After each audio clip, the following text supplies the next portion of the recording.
EP. Dan Patrick. Welcome to the Dan Patrick Show. We are the most unathletically decorated show in radio history, I think. America's most revered sports talk show. Respect the position that you have. But today, Dan Patrick and the four Danettes are not here. So sitting in for Dan Patrick and hosting the Dan Patrick Show, here's Steve Covino and Rich Davis. Hey, what's up, buds? Day one of the Dan Patrick hat trick, the DP3. That's what we're calling it, the DP3, Covino and Rich. Now, we know you want to hear Dan Patrick. I want to hear Dan Patrick, but hey, happy to be here. It's always an honor, always a pleasure. But if you do like what you hear, remember, we're on Monday through Friday, nationwide. Taking the world by storm and scattered showers, Covino and Rich from 2 to 4 on the west, 5 to 7 on the east, and everything at Covino and Rich FSR. We're streaming live on YouTube. You can watch what you hear. You can get the podcast. Just search Covino and Rich. I'm Steve Covino. That's Rich Davis. What's Good up, morning, buddies? buddy. Excited today. I guess we are joined later on by one of our good pals, Coach Ballgame, who is such a great follow on social media, an ambassador in Major League Baseball, works with kids, works with your boy Jeter, Bobby Witt Jr. So we're going to talk a bunch of baseball with Coach Ballgame. There's the best story in the world of sports that's going so under the radar. It's so intriguing. There's a layer of intrigue, a layer of professionalism, a layer of sex, a layer of everything in this story that I'm like, whoa. Sounds juicy. And it has nothing to do with coaches and reporters, though we are going to touch on Diana Rossini and Coach Vrabel. And what do you need to see to believe them? Because I want to believe Diana. Yeah, this story has taken on a life of its own. We'll definitely get to that. Also, a new feature called Mike Who Runs This Take. Mike, who runs this place, runs his take here on our show on Wednesdays, and we're bringing it here to the DP show. Plus, Midweek Major, everything you need to know in the world of sports and pop culture. We decide, are these stories mid, as the kiddos say, weak stories, or major? And that's going to be hosted by Iowa Sam, everybody. Hey, Who's Sammy. Here on the buttons, playing the xylophone, the glockenspiel, and, of course, Danny G is our super producer on the phones as we speak. 877-99 on Fox. Let the Wild Rumpus start. 877-99 on Fox. How was your Tuesday night, Rich? Did you have a nice one? Well, I'll tell you what my Did Tuesday you get your night taxes was all done, about. bro? Oh, by the way, anyone that does their own taxes, I'm always like, what are you doing? Like, can you even begin to think of how to do your own taxes? Can you imagine, like, scrambling to get it done, like, yesterday or anytime this week? Get it out of the way. Hold on, Taxes? let me- It's the worst part of the game. Let me make sure we don't have any commercials for do your own taxes. Hold on. All right, we're good. Who does their own taxes? To me, it's like I look at forms and I'm like, how would anyone even approach Truthfully, this? I know a lot of people that do. And there their are taxes. some fine companies that I think are on some of the other shows on the network, Rich, where they help people do their own taxes. Right. But if you tried to do it without an expert's help, yeah, you're in trouble. I give our accountant, Can't do it. our trustworthy accountant, all our stuff, and I'm like, do it. Yeah, Thank I you. just don't trust myself And know enough what to it's like? get it done. It's like home repairs where I could probably go on YouTube and figure out how to replace that light fixture, but I am way confident I'll mess it up. Yeah, So leave it in the hands of a professional, but it's Yeah. tax Ah, day. damn it. So hopefully you're getting sweet returns, my friends. Sweet returns. That's or, the goal. It's the opposite. People are like, oh, damn it. Yeah, but then they always say, like, Taxes. well, if you're getting returns, that means you're overpaying throughout the year. It's like, oh, I'm good with that. I'd rather just get money back You ever, than pay anybody. You ever see that famous clip of the little kid? And he's like, taxes, it's the worst part of the game. Well, he's playing He's Monopoly. playing Monopoly. You got to set it up. I do agree. It's the worst part of the Yeah, game. welcome to life, kid. It Um, is. But you asked me how my night was. I'll tell you in 20 seconds. And then we'll get into a really interesting story about a scary moment in the world of baseball. Okay. An injury that could have been way worse. Okay. But the result is sort of funny. Yeah. I'm coaching my daughter's softball last night, so I'm out of pocket for a second. I can't watch the first playing game. I'm watching the Mets Dodgers on my phone for a second. First at bat of the game, after having 0.0 home runs or RBI. Which is, by the way, absurd this far into the season. I get it's still early, but you mean to tell me Francisco Lindor doesn't have 1 RBI Dude, the entire season. It's early like Mr. Furley. Jack! Yeah, but dude. But he had 0 homers, 0 ribbies. First at-bat of the game off of Yamamoto. Lindor has that sweet stroke, and he hits a bomb. And you're like, is he back? Let's go Mets. And I'm like, typical. The Mets will win because I'm not there. And that's the only run they have the whole game. They lose. 2-1. It's like- did you see Vesia at the end of the game? With all the nurses there I and did everybody think- celebrating. I did think of how that would have been really awful had my Mets won, and Vesia and his wife and all those nurses would have just been let down. Yeah, they win 2-1. So hope you had a Dodgers sort of night, a Hornets and Trailblazers sort of night, not a New York Mets sort of night. How good were the 2 play-in games? And Rich, on our afternoon drive show yesterday, I was giving you crap because supposedly you start watching the NBA this time of the year. But I'm going to guess you didn't watch either game. I did not. I was watching. Loser. I'll tell you this. I started watching the real playoffs, like when 1 through 8 keep shifting. When 1 through 8 are know. locked in. Well, listen, I can't be the only You're one. moving the goalposts. At this point, he keeps moving the basketball hoop. Yeah. I'm adjusting it up. Remember those adjustable rims in the 90s? Well, you know what it proves, though? That the NBA, I mean, as of this year and recently, it's not what it was for whatever reason. Maybe we only have room in our hearts for 2 major sports, and for whatever reason now it's football and baseball. And it will get exciting, and it started to last night, Rich. So I'd say start tuning in I think right now. The NBA season and the NBA playoffs seem equally long. No, that's true. And one has no stakes, and the other one is for all the Tostitos. So to me, I start watching NBA come playoff time because even the first couple rounds, they're tune-ups for teams like OKC. Whoever comes up with the 8 seed, what are they going to get swept by the Thunder anyway? That's the thing, and that is true. So no knock on Rich for, what'd you watch? Reruns of This Is Us yesterday? What'd you watch? What? To be honest. Did you watch the Greek version, This Is Gus? No. And by the way, I missed that show. It hasn't been on for a minute.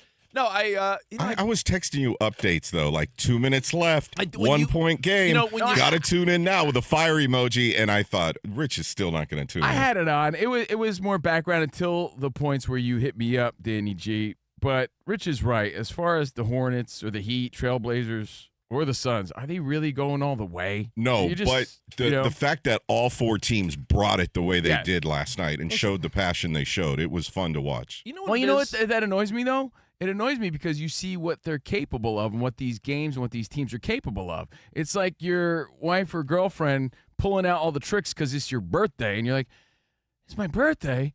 Whoa. If this is what you're capable of, you know what I mean? It's like, why not all the time? Like I said, the NBA, the season's too long. No, he's right. It's like vacation sex. You're like, whoa, you could do that? So I'm aggravated. Like, you get resentful. Why not today? I'm resentful of not my relationship, Rich. I'm resentful of the NBA, my relationship with the NBA, because you see how great it could be, and like, of all the games to even play, like, basketball might be my favorite, but to watch, yeah, I like watching basketball. It's the NBA sometimes that frustrates me, because they're like just going through the motions, and you're reminded of that when you see how fun and exciting it could be. So, yeah, I'm torn when I watch those games. I'm like, yeah, this is great. Why don't they always play like this? NBA playoffs. They did have a little glitch on Prime where in overtime. Yeah, towards the end of overtime. That was during the Heat game. They pulled the Sopranos on us like, wait, what's going on? Danny, they use your favorite phrase too. Oh, I hate when people get on a microphone and say, technical difficulties. Like, one of my first program directors in broadcasting said, don't ever say those words, please. Just roll with the punches. Most of the people won't even notice what's happening. Now, in this case, you're going to notice that the game is not on your phone or your screen anymore. But the phrase technical difficulties, like... Yeah, just roll with it. Yeah, so they had those words really big on the Prime screen with some cheesy music playing in the background, and I was like, what a bad time. Well, because it really just paints the picture of everybody behind the scenes is frantic right now. Scrambling. I know. Heads are going to roll. What do we do? Somebody's getting fired. There's technical difficulties. Yeah. And then when they returned, there was 25 seconds left in the overtime. I'm like, what did I miss? What did I miss? Yeah, that's the worst. That is. And by the way, in overtime, the Hornets did beat the Heat 127-126. Frenetic ending with LaMelo first getting the layup, and then the Heat run down the court, and they get back on defense and block the shot at the backboard. It was a crazy finish to that game in overtime. The positive is Covino could break out his sweet Hornets starter jacket from the 90s that he probably had in high school. And my Raiders, just in case they're good this year. Didn't care about the team's sweet starter jackets. And then the Blazers, by the way, came all the way back in that second game to beat the Suns 114-110. A big fourth quarter. Yeah. Heat go home, and then the Suns still get to live to see another day. Do you know why that was switched around? Because the Flyers had the arena in Philadelphia, so they had to switch around the Eastern Conference. Yeah, I saw that. We'll get the 1 through 8 seeds set up in the next day or so. But, hey, I don't know. Do you have enough room in your sports heart to follow 3 sports at once closely? It seems that we don't, for whatever reason. And I say that because right now when you ask me what's on my mind, baseball and the NFL draft, which is next week. And the NFL draft, as it gets closer and closer. Danny, you're a Raiders fan. You got to be – you're probably, singing ABBA to your kid at night every night. Dude, while I light up the cigar. Fernando. We're a week away from that. Let me ask you this, Covino, not to be ADD all over the place. It's okay. What are you looking forward to next week more? The excitement of the NFL draft or Michael, which hits movie theaters? I know you keep telling me you want to go see the new Michael Jackson movie. I'm really pumped for that movie. This guy wouldn't go to the theater that comes to out see on Top the, Gun a couple years ago, but he's going to go see Michael. on the 24th, and I am pretty pumped about that movie. It's a lot of music, obviously, and that in itself will get you fired up in the zone and remind you, like, how bad he really was. No, because I think my theory on that, and this is crazy. I don't even know if I should say this. No, I think it's a great theory. Really think about this, okay? This is a great way to start our DP show 1 of 3. Really? Okay. Are you more excited about Michael, the Michael Jackson biopic that comes out next week? That's not the real question, dude. Or the NFL draft? All right, I agree. All right, NFL draft or Michael. That's your BS backup question. This is what Covino said. I'll say it. Covino said this to me. Well, I'll say it then. Right. I saw some speculation, and I came to a conclusion. With all the Michael Jackson hype and people wanting to take their kids to see this movie and relive your childhood and relive those memories of trying to do the moonwalk in your kitchen. You ever show your kids? I still try to do the moonwalk till this day. If you got little kids, if you show them any video of Michael Jackson when we were little kids in the 80s, they realize that everyone just really copies Michael Jackson's dance moves. I mean, he's also inspired by other people, too. Yeah. I mean, he picked his moves from other people, but he perfected them, and, he changed pop music. He was the king of pop. He is still the king of pop. No one's dethroned him, not even close. So we grew up in a time of the 3 Michaels. We're very fortunate kids. It really doesn't get better than Mike Tyson, Michael Jordan, Michael Jackson. But when you think about how demographics did not apply to Michael Jackson, they just didn't. Everybody, black or white, pun intended. Can I throw a 4th Michael in there? Young or old, sure. Doc! Michael J. Fox. If you're going to add a 4th Michael in the 80s? No, I thought you were going to say Michael Landon. No, that's Michael your Landon. That's your mom's favorite. He was on TV Guide every week, Michael Landon. Dude, Little House, man. Highway to Heaven. All right. When you really think about Michael Jackson, I used to stare at that cover of Thriller like, I want to be that guy. I want that glove. I want those socks. I want that jacket. I want to do the moonwalk. I don't think there's been a man as popular since. In fact, I'll go as far as to say as after Jesus Christ himself. After Jesus, Michael Jackson might be the number 2 most popular man to ever walk this earth. I'm not comparing the two. Let's make that very clear. Yes. Okay? Jesus is my guy. So Actually, I'm not comparing didn't you come the up with the phrase, Jesus is my homie? Yeah, I have a T-shirt and everything. Jesus is my homie. But I don't think there's been a man as popular to walk this earth since. Danny, he said this, and I was like, Prove are me wrong. Insane. There's and then, world leaders, but people aren't fanatical about them. People aren't fainting and screaming at them and worshiping them. there's very popular people to have walked the earth, but not like they were for Michael Jackson. One man. Jesus, then Michael Jackson, and then you could fill in the blanks after that. I thought about it because I wanted to make fun of him. But the more you think about it, international. Yo, the third might be Michael Jordan. I argued that. Are we talking as Jesus or as a doctor? as Jesus. Yeah. Okay. Yes. Like I said, you could make an argument for world leaders, too. But they're polarizing. They don't apply to everybody. Dude, people that lived in huts loved and worshipped Michael Jackson. Little kids, old people, black, white. He transcended generations and demographics. That's my point. The argument Covino made was, even if you bring up the current day comparison of Taylor Swift. Beat it. There's no grown man digging her music, especially no grown brown guy who likes women. But that's the truth. You always bring her up. But I'm about to speak, and then just freight train. Why don't you cry about it, bro? It's 16 minutes in. Wow. You want to do the next 2.5 hours by yourself? I'll go home. I'll go back to sleep. Yeah, I'm sure everybody be thrilled about it. I said the current day example of Taylor Swift. I was actually going to say that before he cut me off. Covino has made the point that, middle-aged black men don't love Taylor Swift. It's not like Michael Jackson was demographic proof. And I hate to say it, I'm not a huge Michael Jackson fan. I liked him as a little kid. I thought he had good music. I'm not like some MJ guy. Same. I don't have posters of him in my room. I don't think I ever have. But Covino's right in that your grandma, little white kid, little Indian kid, Latino, black. Michael Jackson really was this oddly universally popular person.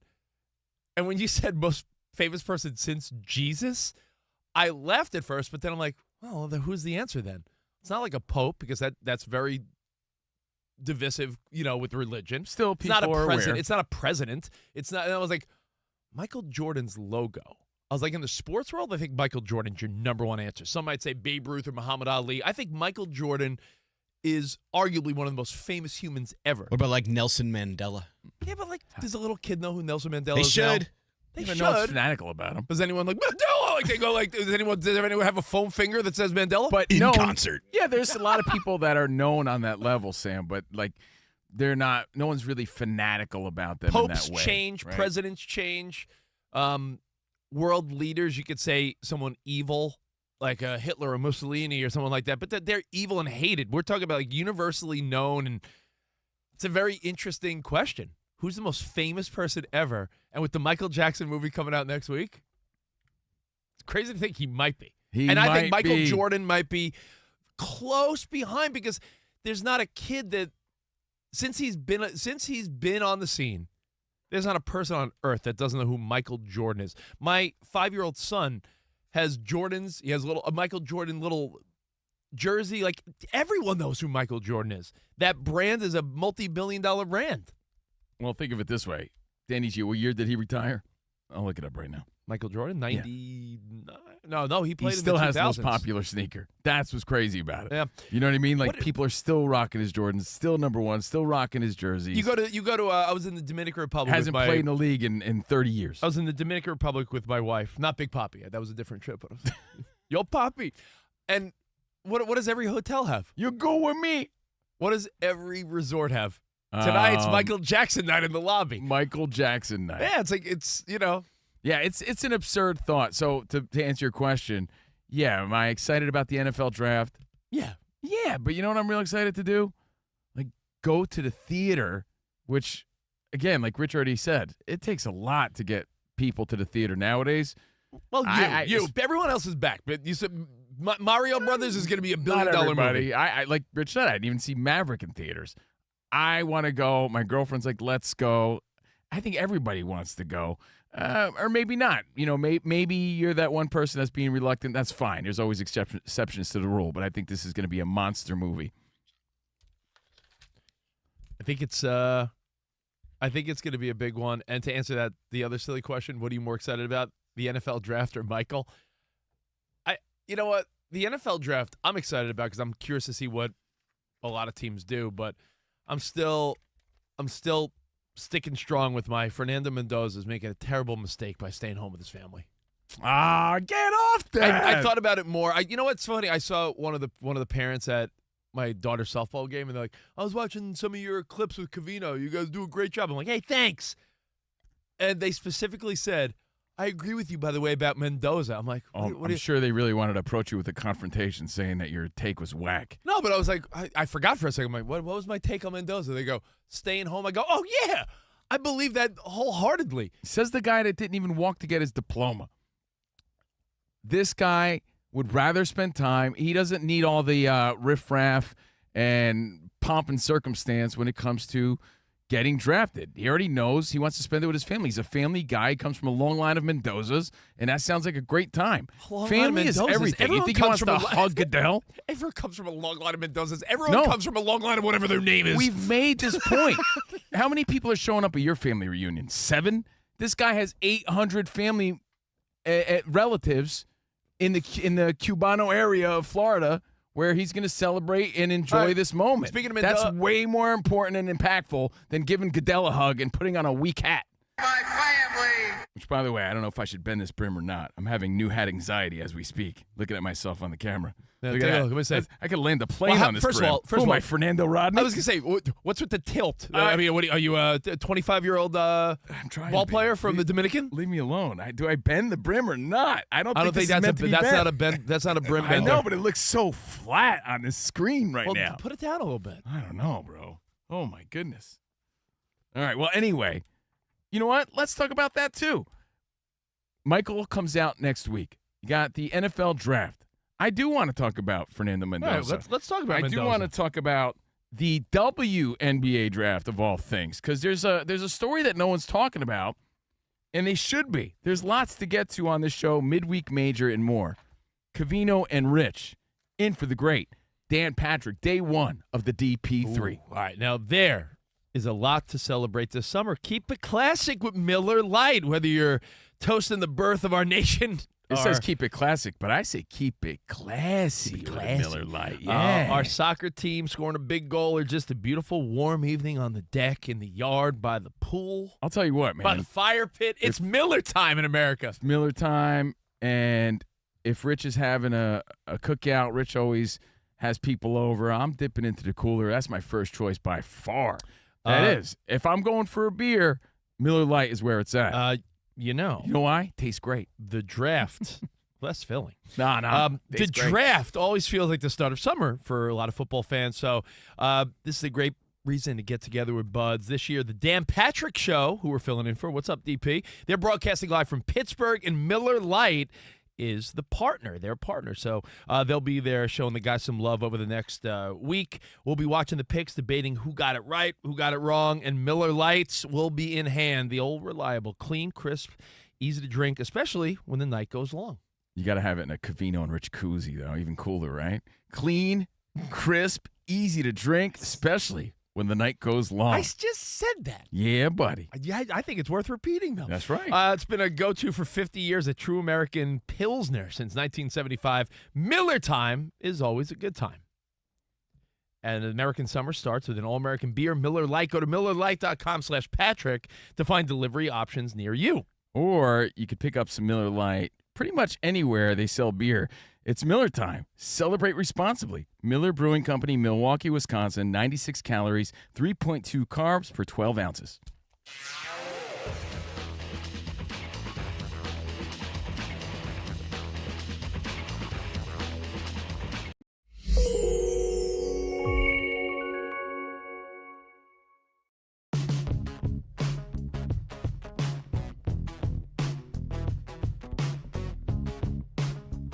I think for people like Fernando Mendoza, granted, number one, Raiders, we get all that. One of the biggest names in the draft, if not the biggest name. He doesn't come from a small family of 5, and that's it. Rich, you had no cousins growing up. None. Zilch. 0. That's truth. That's real talk. Not only is he close with his intimate family, his mom and his brother and his dad, this guy has 800 extended Mendoza relatives. Don't act like he knows them. They have family reunions. I'm not making that up. I swear to you. So I ask you, Fox Sports Radio Nation, if you come from a proud Cuban family and they're all in that Miami area and they're all pumped about their little Fernando, and you're real close to your mom and your family who've done everything for you, you don't think there's a nice side to the story where he chooses the unpopular, I'm going to Pittsburgh, I'd rather stay with my family in Miami? Sam, that's a beautiful thing. Sam, honestly, I would do that. That's wonderful. Oh, Fernando, Dan, you're my it. guy. I back him up. I would do the same thing. You know why? Call me a big mama's boy. It's the right thing to do. Mama's boy? Yeah, it's the right thing to do. I'll call you mama's boy. Your mom did your laundry until you were almost 30. Fine. You know and what? And you said I love and respect and honor her every day. I have a question. Is it true your mom folded your underwear until you were almost 30? It was her pleasure, bro. She used to tell me. It's my pleasure, That's Steven. Right. It was her pleasure. Your stained boxer briefs. That's right. It's her Disgusting. pleasure. But you know what? Fernando Mendoza is a good kid. The story makes sense. No one's he doubting. wants to spend that time with his. Who's more important, his family or the random mustache-having fans of Pittsburgh? Get out of here. I have the answer to that, but Sam, can you hit me up with some? But how do you not see that there could be two ways to look at this? But there's not though. We haven't heard some ABBA in a second. Fernando talk has been low on the show. While you queue up some ABBA, let me tell you that Fernando Mendoza not going to Pittsburgh to be the number one pick in the NFL draft. Walk through that tunnel, that sponsored tunnel where there's lights and cameras. Yeah, that's a lot of shine for people that are really looking for it. He doesn't need all that. Bro, you going to let me talk? Or are you going to interrupt every sentence?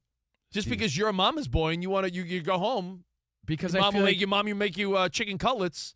How could you not see the flip side to this? Because there is no flip side. There is. Family's everything. He's entering the NFL. He'd be nothing if it wasn't for his family. He cried and thanked his mom with the Heisman. It was beautiful. His mom, his mom and dad and some family members could go to the NFL draft. You know this, right? It's not like they're banned. Yeah, but he rolls deep. That's my point.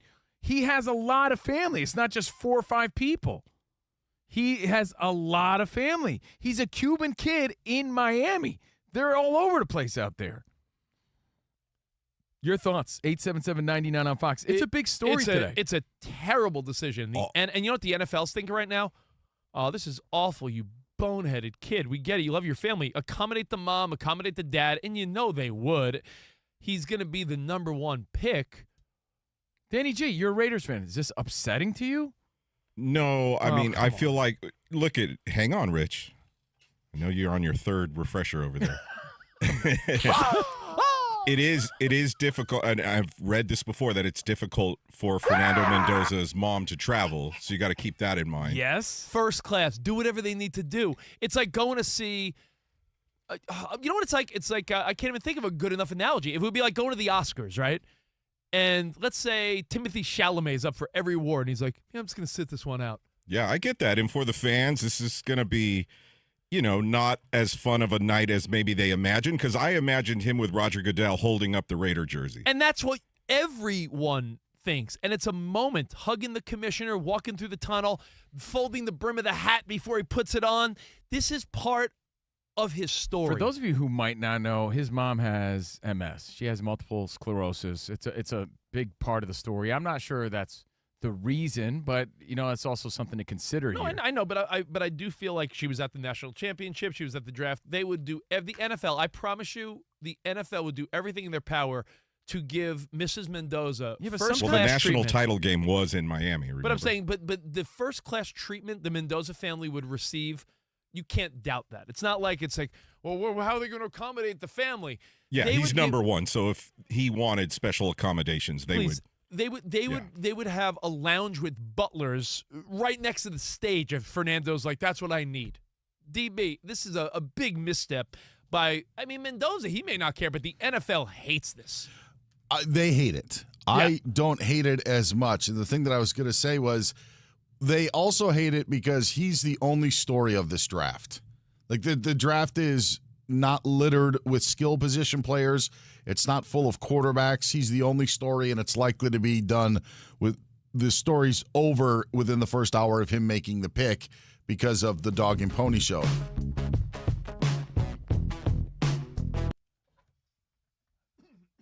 It's Covino and Rich, worldwide leaders of nonsense. Fire it up! In for Dan Patrick, day one. So you got 2 more days of this, guys. And we're joined by Coach Ballgame later on today. So we're bringing some fun, bringing some guests, plus Midweek Major, all your biggest stories in sports and pop culture. We're here with Danny G, the super producer, on the phones at 877-99 on Fox. So give us a call, or you could chime in. You know, I got to pull up the live chat. We're streaming live. You could watch what you hear at Covino and Rich FSR, Covino, at Covino and Rich FSR on YouTube. While you do, I wanted to shout out some ginger dude I saw in the sauna yesterday. Started small talking with me, and he's like, "Hey, what do you do, man?" And I was like, Sure, he's going to love the way you described him right now. Why'd you have to start with that? Some chubby ginger dude. Not Just a you, man. Sam. Just a man. I'm not a ginger. I'm a strawberry blonde. So he's like, "What do you do?" And I was like, I'm a talkative, yappy guy, as you know. No kidding. But I was not in the mood to be small talking.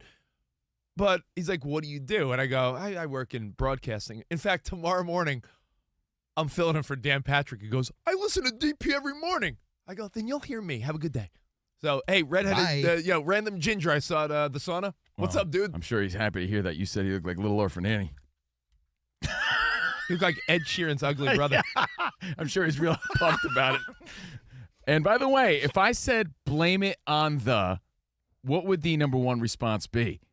Blame it on the Rain. Alcohol or rain. Blame it on the goose or blame it on the boogie. Blame it on the Depends boogie. on the decade, Blame right? it on the rain. It's a generational question, right? I would go rain as well, even though we're talking Michael Jackson. Blame it on the boogie. And look, we have a lot to get to. And then when we were adults, blame it on the alcohol. Blame it on the alcohol. We're live from the Fox Sports Radio studio, and the picks are coming in. But draft night isn't just about who gets called, Rich. It's about who shows up. So grab your crew, crack a Miller Lite, and be there for every moment that matters. Miller Lite. Legendary moments start with a light. And speaking of legendary draft moments, Danny G's dude. Well, not yet, but soon to be Danny G's dude, Fernando Mendoza. Can't wait to watch him on the field. The Raiders. His first misstep.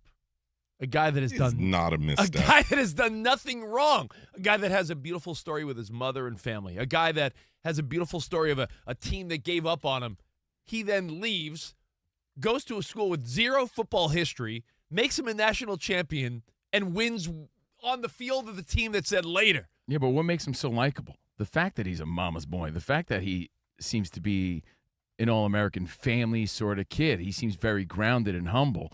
And I think that's why he won the hearts of so many people. So for him to make this choice, I feel like it's on brand.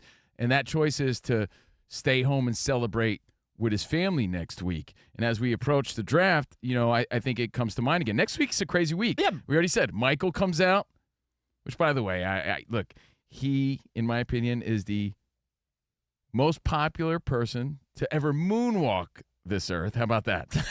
Since Jesus Christ. And there's a call about this because, I'd love to see, well, who do you think's more popular than Michael Jackson in our lifetime? Like Shakespeare? I don't know. What about like Elvis maybe previously? I would say, yeah, but I don't think he transcended He wasn't global. demos the way That's Michael true. Jackson did, right? TV wasn't as much of a thing. But Elvis would be up there. But again, along with Michael is the draft. So we got to talk about Fernando Mendoza's choice to stay home. We're going to do that next, but let's take this phone as call. As Danny said, people have softened up on it, and I have not. So don't you worry. Because you're a raging lunatic. What do we got, Danny? Travis in Los Angeles wants to weigh in on the Michael Jackson thing. What up, Trav? You're not the redheaded ginger I saw at the gym yesterday, are you? I'm not. Okay, cool. But I remember when you guys were talking about when you see someone that looks like a dollar store version of a celebrity and you kind of change the name a little bit, like Ted Sheeran or whatever. Yeah, Ned Sheeran. Yeah, yeah. Ned Sheeran. He was Ned Sheeran. What's up, dude? But yeah, my other one, the Elvis one's good, but the Beatles also. Oh wait, one more thing before I go.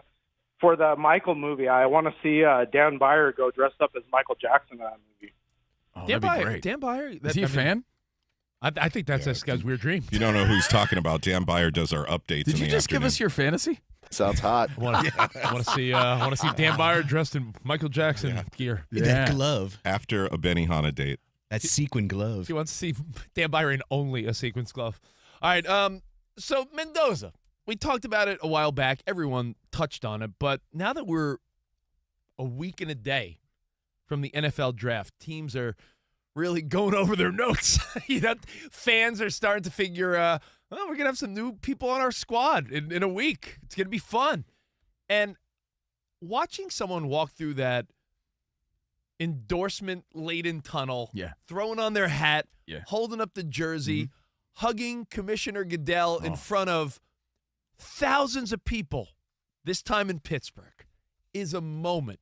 In fact, you should queue up a moment like this by Kelly Clarkson, because that's how beautiful it is. It's a moment that lives forever. You see the highlights, you see the grainy footage of all the drafts over the years, and Fernando Mendoza is opting to stay at home with his family. It's beautiful. That's beautiful. Your priorities are off. That's beautiful. Hugging move. Goodell, that's beautiful. Get out of my face. That's a cool moment. Man. Maybe for you, it means more to this kid to stay home and celebrate with his family. He has, and maybe because he has a big, beautiful family. And Rich, you're a guy, and this is no knock, Rich has no cousins. He has no idea what it's like to have like a big family surrounding him. And yeah, he can go and party with them later on, but to be there in that moment with his family is what matters to him. This is his decision. This is his moment. It doesn't matter what you think. And I said it before, and this was no joke. There was a story when the championship happened, like right around that time, you're getting the backstory of Fernando Mendoza and why he is who he is. And he's a proud Cuban kid who comes from, I said, a long line of Mendoza's. This is no exaggeration. Well, if he's from a long line of Mendoza's, could he hit up Mets manager Carlos Mendoza and kick him in the ass? Can you kick that guy in the ass a little bit or something? Yeah. Right. What a sad Mets fan. This is a true story. I'm not making this up. Because I was blown away by this. Because the last time I had a real family reunion was like 1980-something at some field in New Jersey. What are you, Adam Goldberg? It was 1980-something. It really was. When's the last time you had a block party or a family reunion, I think 89. Yeah, exactly. Like, these things don't really exist. But every 4 years, as the story went, every 4 years, the Mendozas get together for a family reunion. And guess how many people show up to this Mendoza family reunion? 150. No! Over 800. And I know that sounds absurd. That's a lot of random cousins that are going to start asking him for money. Yeah. When you come from an immigrant family you like that. You got $5,000? And you're tight-knit and you have all these family members. Yeah, that sounds like a great time. What's he supposed to do? Bring 200 of those people to him? Yo, cuz, I got a business opportunity. You can't pass up. Is he supposed to hop on a plane with even a quarter of those people? He doesn't know all those for this people. Celebration? Yes. Show me the NIL money, cuz. They all know him. Yeah, but he doesn't know all of them. And listen, the NFL draft, let me give you my point, then you could... He doesn't have to be You could ramble on about all these 800 irrelevant people. What's cool about the NFL draft for the people that stay at home in the later rounds, because I know not everyone goes, but when you see some dude that comes from not much, and he's there with his mom, and they're sitting on their weak-ass old couch and their old cabinets in the background in the kitchen, you could see, there's a level of spontaneity. I don't know where I'm going. Carolina, Dallas, New York, San Francisco. They could end up a Viking. They could end up a Lion. They don't know. There's a level of spontaneity of like, I got a call from coach, and there's like a moment. That is a family embrace moment. Fernando Mendoza, this is not like a gender reveal, like, it's a boy.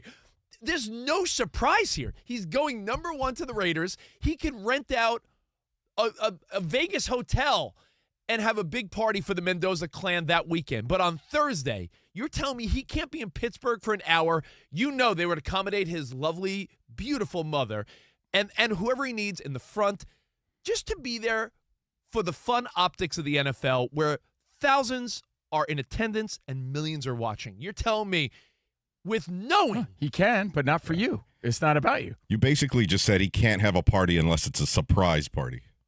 Well, dude, Danny, I think the spontaneity of being around your family in that moment is like the surprise layer. What's of it. that old saying, Rich? Like, no one ever dies. Fool me once, shame on you. Not that old saying. There's an old saying. Fool me once, shame shame on you. So they can't get fooled again? No, not that old saying. Like, no one ever dies saying they wish they worked more or whatever. You think anyone dies wishing they hugged Goodell? Get out of my face.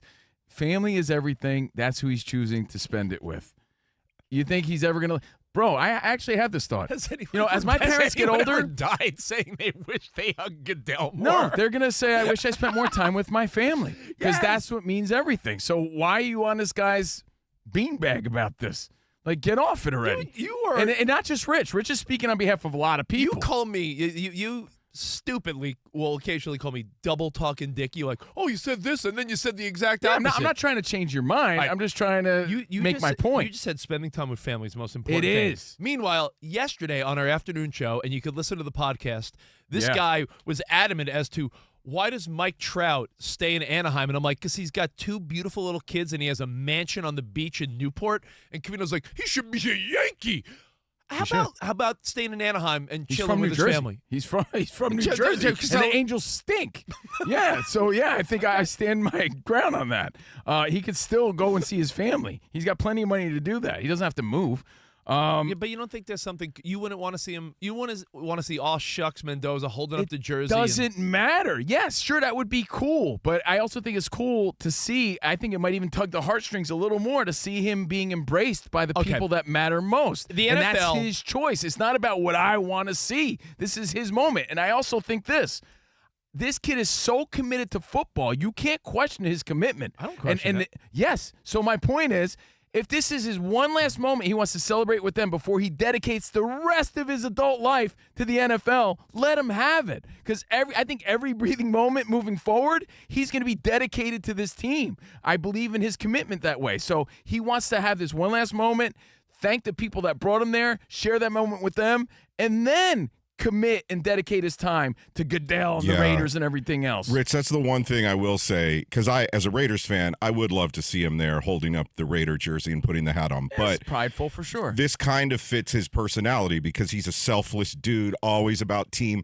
That's what first put him on even your radar. Remember his post game, him going off post game talking about how much he loves his teammates and tearing up and all that. And at the pro day for Indiana, what did he do? He didn't want the spotlight on him. He was getting his receivers and personnel ready so that they could shine and get their moment in the NFL. So just kind of fits his personality. Yeah, you're not wrong, dude. Rich is speaking on behalf of the majority of people, probably. Like, what? Come on. Well, but again, it's just not about you. It's about him. Let it be clear. I'm not backpedaling one bit, but there's one way that this could be like, okay, cool compromise. Hey, bro, what are you, moonwalking?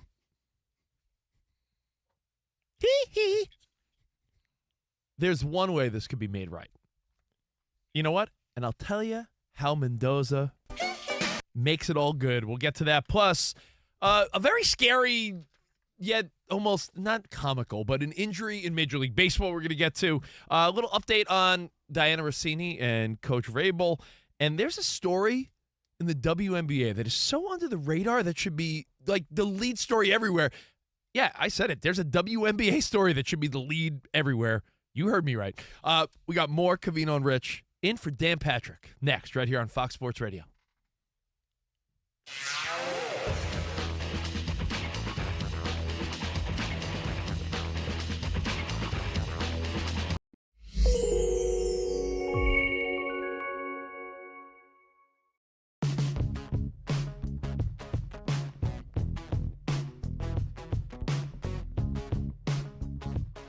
Toronto, the Blue Jays. I'm not a fan. I'm a Yankees guy. But I am a fan of giving back to the fans, to the supporters. Yeah. And the Blue Jays have been around since 1977. That was their inaugural season, right? Yeah. So just this week, they had a hot dog night celebrating the anniversary of the Blue Jays. And on that inaugural season, on that night, hot dogs were 77 cents a pop. So think of how crazy that's gotten now. Get it? 1977. 77 cents. Yeah. 77-cent hot dogs. And the stadium went crazy. It was like 41,000 people there, right? And by the way, I'm so impressed. Maybe because it's Canada and Canadians are polite. I feel like there's certain stadiums. If you did that in Philadelphia would be throwing those hot dogs on the field. Toronto behaved themselves. I feel like That's a good point, right? Like Toronto, 77 cents a hot dog. You might as well use it to. Yo, Joe, go buy 20 hot dogs. Yeah. Torpedo weenies. So, first of all, Toronto, congratulations for being responsible. In celebration of the inaugural season, like I said, 77-cent hot dog night. And 41,000 people showed up. And they sold, get this, 102,202 weenies. Okay, that's a lot of hot dogs. And that's what it set a new record. Yeah, it's a new record, and that's 2.5 according to Mike, who runs this place. What about the previous one, Jenna Jameson? Who? Yeah. 2.5 weenies per person. That's 2.5 hot dogs per person, okay? And it got us thinking, that's a lot of hot dogs for one night, 77 cents. Hey, great promotion, right? Great promotion. Hot dogs are give cheap. back. Listen, the take home and the upsell on hot dogs, the stadium makes money off of that. But you sell 102,000 hot dogs, it's good for the fans. You're still making money. Here's the question. Realistically, how many hot dogs could you eat before you're like, all right, that's enough? Taking advantage of this deal is one thing, but getting sick is another. I always gauge my my bad habits by how much other people could eat. Like if we're eating pizza, I'm like, how many do you have? If you have 3, then I'll have like 2. You do that for everything. Yeah, I do that for everything. So I'm wondering what your answer is. Anything. Covino's like, how many did you have? Dude, how many did Rich have? Every time, Danny, because I don't want to be like the sloppiest guy in the Invite room. me over, then I'll just eat as much as I want, and then you can have as much as All you right, want. let's start with you then, Sam. How many do you think you could rock? Danny, here? by the way, how many times have we ordered buffalo wings here? And Covino's like, yo, Danny, how many do you have? Oh, all the time. How many wings did you have? It's how you gauge it, no? Like, I don't want to be like the guy who's eating way more than everybody else. Our kind engineer, Kyrus, brought donuts yesterday. Covino's like, how many do you have? Mind your business. Because you don't want to overindulge. Start with you. I'm going to write down a number. Okay. And I feel like tops. This is your highest number without feeling like a gross piece of garbage. Well, I could eat a lot of the thing is after I've eaten like 2 or 3 hot dogs, it's my guts, they come to a screeching halt. It's like the food doesn't digest. So I want to say that comfortably I could eat 3. So 2 to 3 is 2.5 is what each person on average at that Toronto game ate. So I would eat probably 3. Yeah. I could eat like 5, but I'd feel Is this awful an example of your eyes are bigger than your stomach sort of deal? Like where we think we can have 5, 6, but really at 3 we're like, They'll say stuff like this sometimes at even like a fast food place, like, oh, you could eat whatever. And it's like, how much could you really eat? I think I could house 3, huh, Sam? I think I could do 4 bad boys. Okay, at but least. you could do 4. I wrote down 4. Yeah. You know what I thought? What's the regret level? Me and Rich are on the same brain. You know what wave. I thought, though? I thought that you could probably eat a hot dog every 2 innings.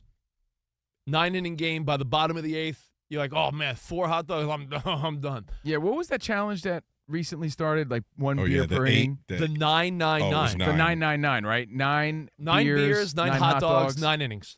Like, doesn't that sound doable? But it's a challenge because most people can't do it. Call me a wimp. I'm not in my college days anymore. The 9 beers sounds a hell of a You're lot. gonna be wasted. No, but the 9 beers sounds way trickier than the 9 hot dogs. Like 9 beers, like by the 3rd or 4th inning, you're gonna feel bloated as could be having like Bud Light at a stadium. You're or something. probably like conflicted inside because after the 9 beers, you're like, I want to run on the field. But after the 9 hot dogs, you're like, but I can't. Oh. 9 trips to the bathroom. Yeah.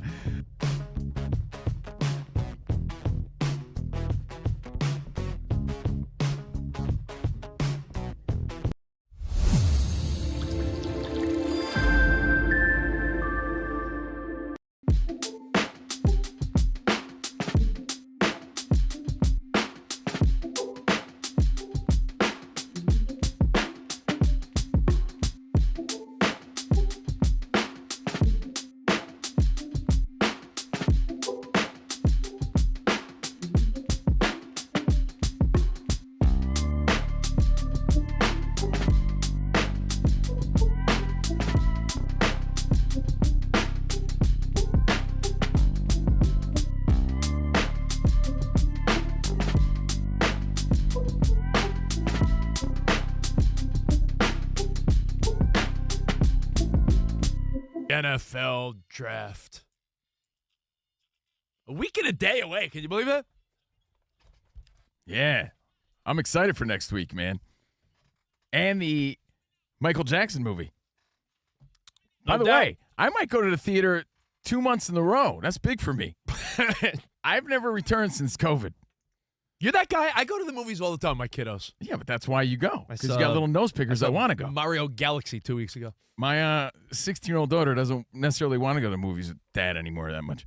You're but embarrassing. I'm gonna go see the He Man next week, and then He-Man the month after.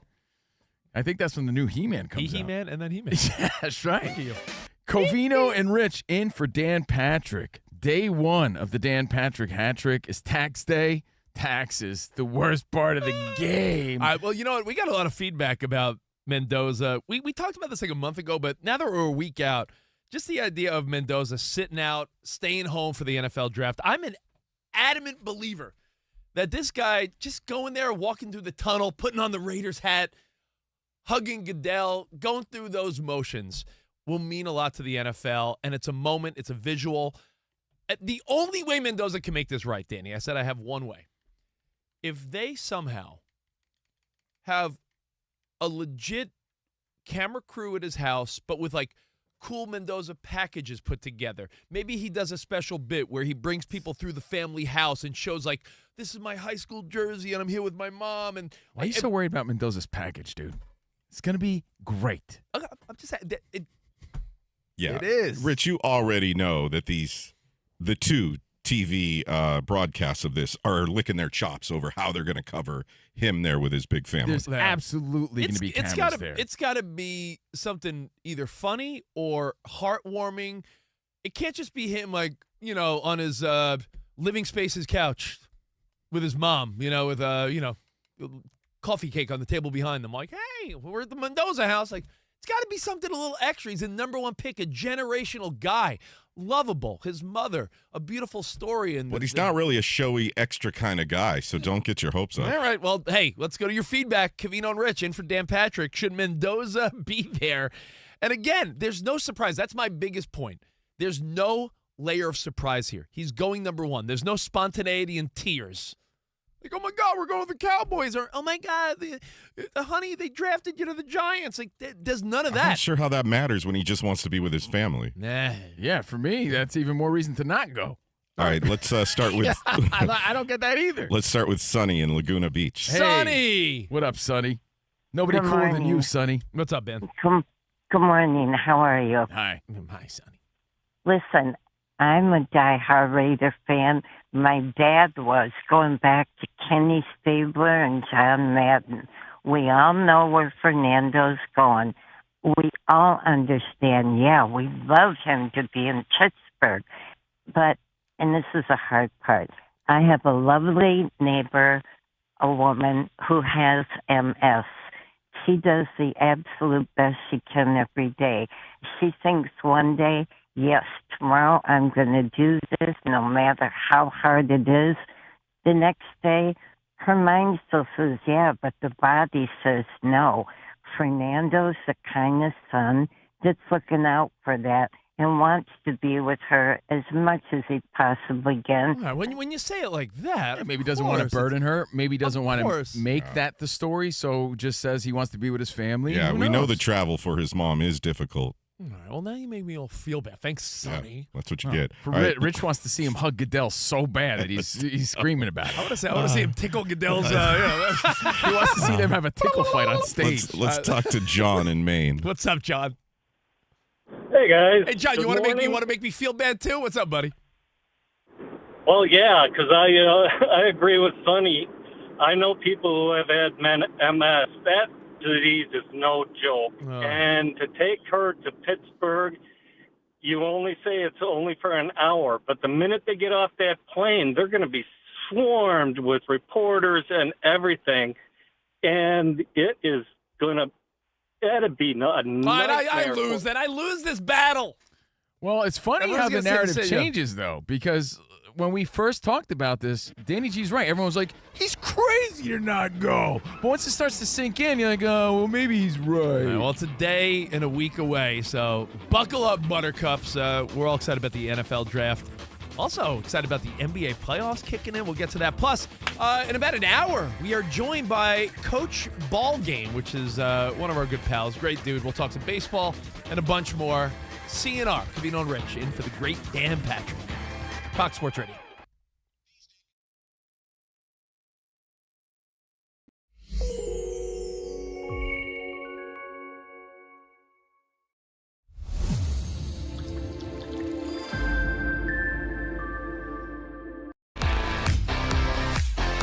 It's Covino and Rich on Fox Sports Radio. Are you ready? Yes! We talk about pop culture, we talk about sports, we talk about life. It's a friendship on the radio. When you talk about the best athlete in the world, you're probably thinking Jim Thorpe, right? I'm thinking joking. Bo Jackson. I'd have to throw myself at the age of 12 into the conversation. You are the home run champion. When you find the commonality between sports and life, those analogies and conversations are the best. You were dating some girl, and you were like, hey, babe, let's watch The Sixth Sense. Her mom walked in. Can you believe he was dead the whole time? I wanted to get up. Well, slow down, Dana White. I don't want to say It's never boring. If the Chiefs win, Sorry, Patrick Mahomes here. What do you mean by if the Chiefs win?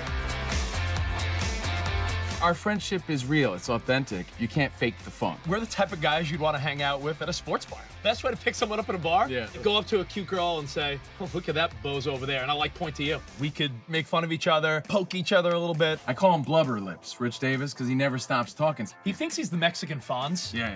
At any point, he's wearing a chain. You have a chain on? Always. Of course he has a chain on. That's like asking me if I'm wearing cologne right now.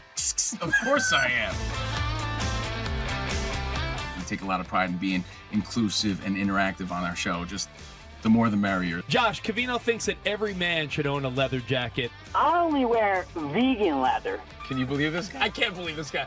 We have a very special connection with our audience, our listeners. People feel that friendship. And I appreciate y'all's show. I love it. It's all for you. Thank you. Mike Tyson, Covino, loves to just challenge us with random Mike Tyson trivia. Which accomplished celebrity purchased my sprawling Connecticut estate?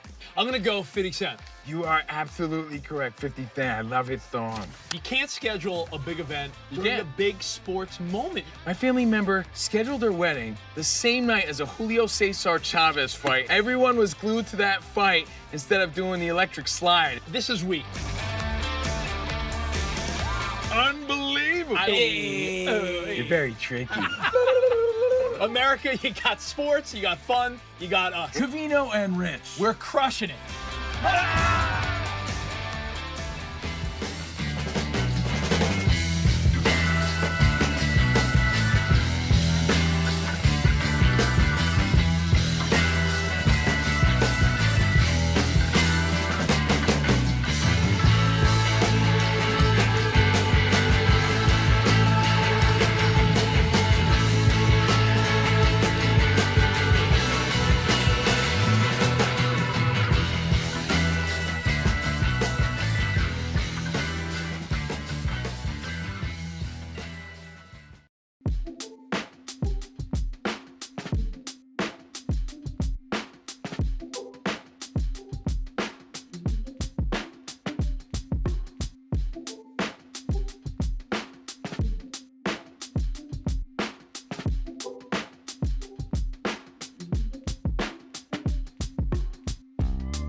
The Suns 114-110 to claim the 7th seed. Will face the Spurs in the opening round. Avdia says they took a huge step with this win. I feel like we showed character today. We showed growth. We showed character. We showed we're capable of keeping our composure and making winning plays. We didn't give up the whole game. And that's what matters. In the East, the Hornets hold on, beat the Heat 127-126 in overtime. Hornets will play either the Sixers or Magic for the 8th and final playoff spot in the East. The Lakers get set to face the Rockets in round 1 to the Western Conference playoffs. Head coach J.J. Redick said guards Luka Doncic and Austin Reeves remain out indefinitely.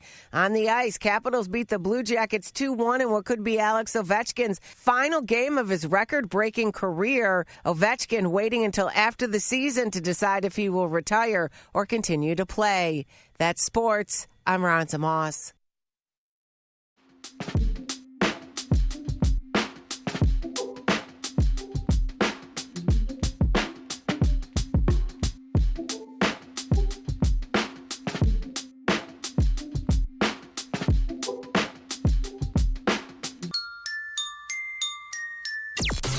Dan Patrick.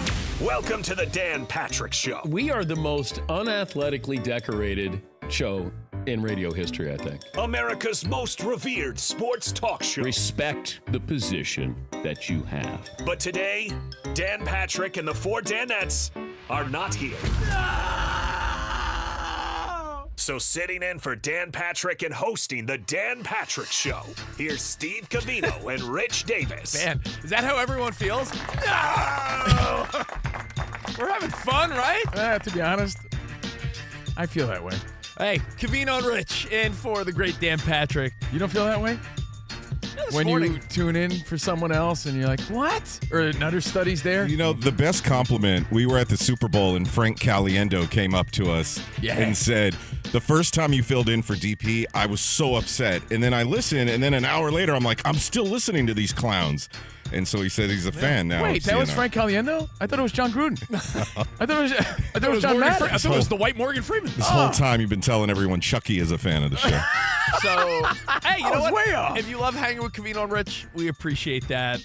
You know, Dan Patrick, a legend. We all watched him growing up, so it's pretty wild sometimes. I said to Covino during the break, I go, isn't it weird to think, like, we're filling in for Dan Patrick, the guy I watched every day after, like, junior high and high school, Sports Center, and it's wild to think we fill in for that guy. Pretty cool. Pretty cool.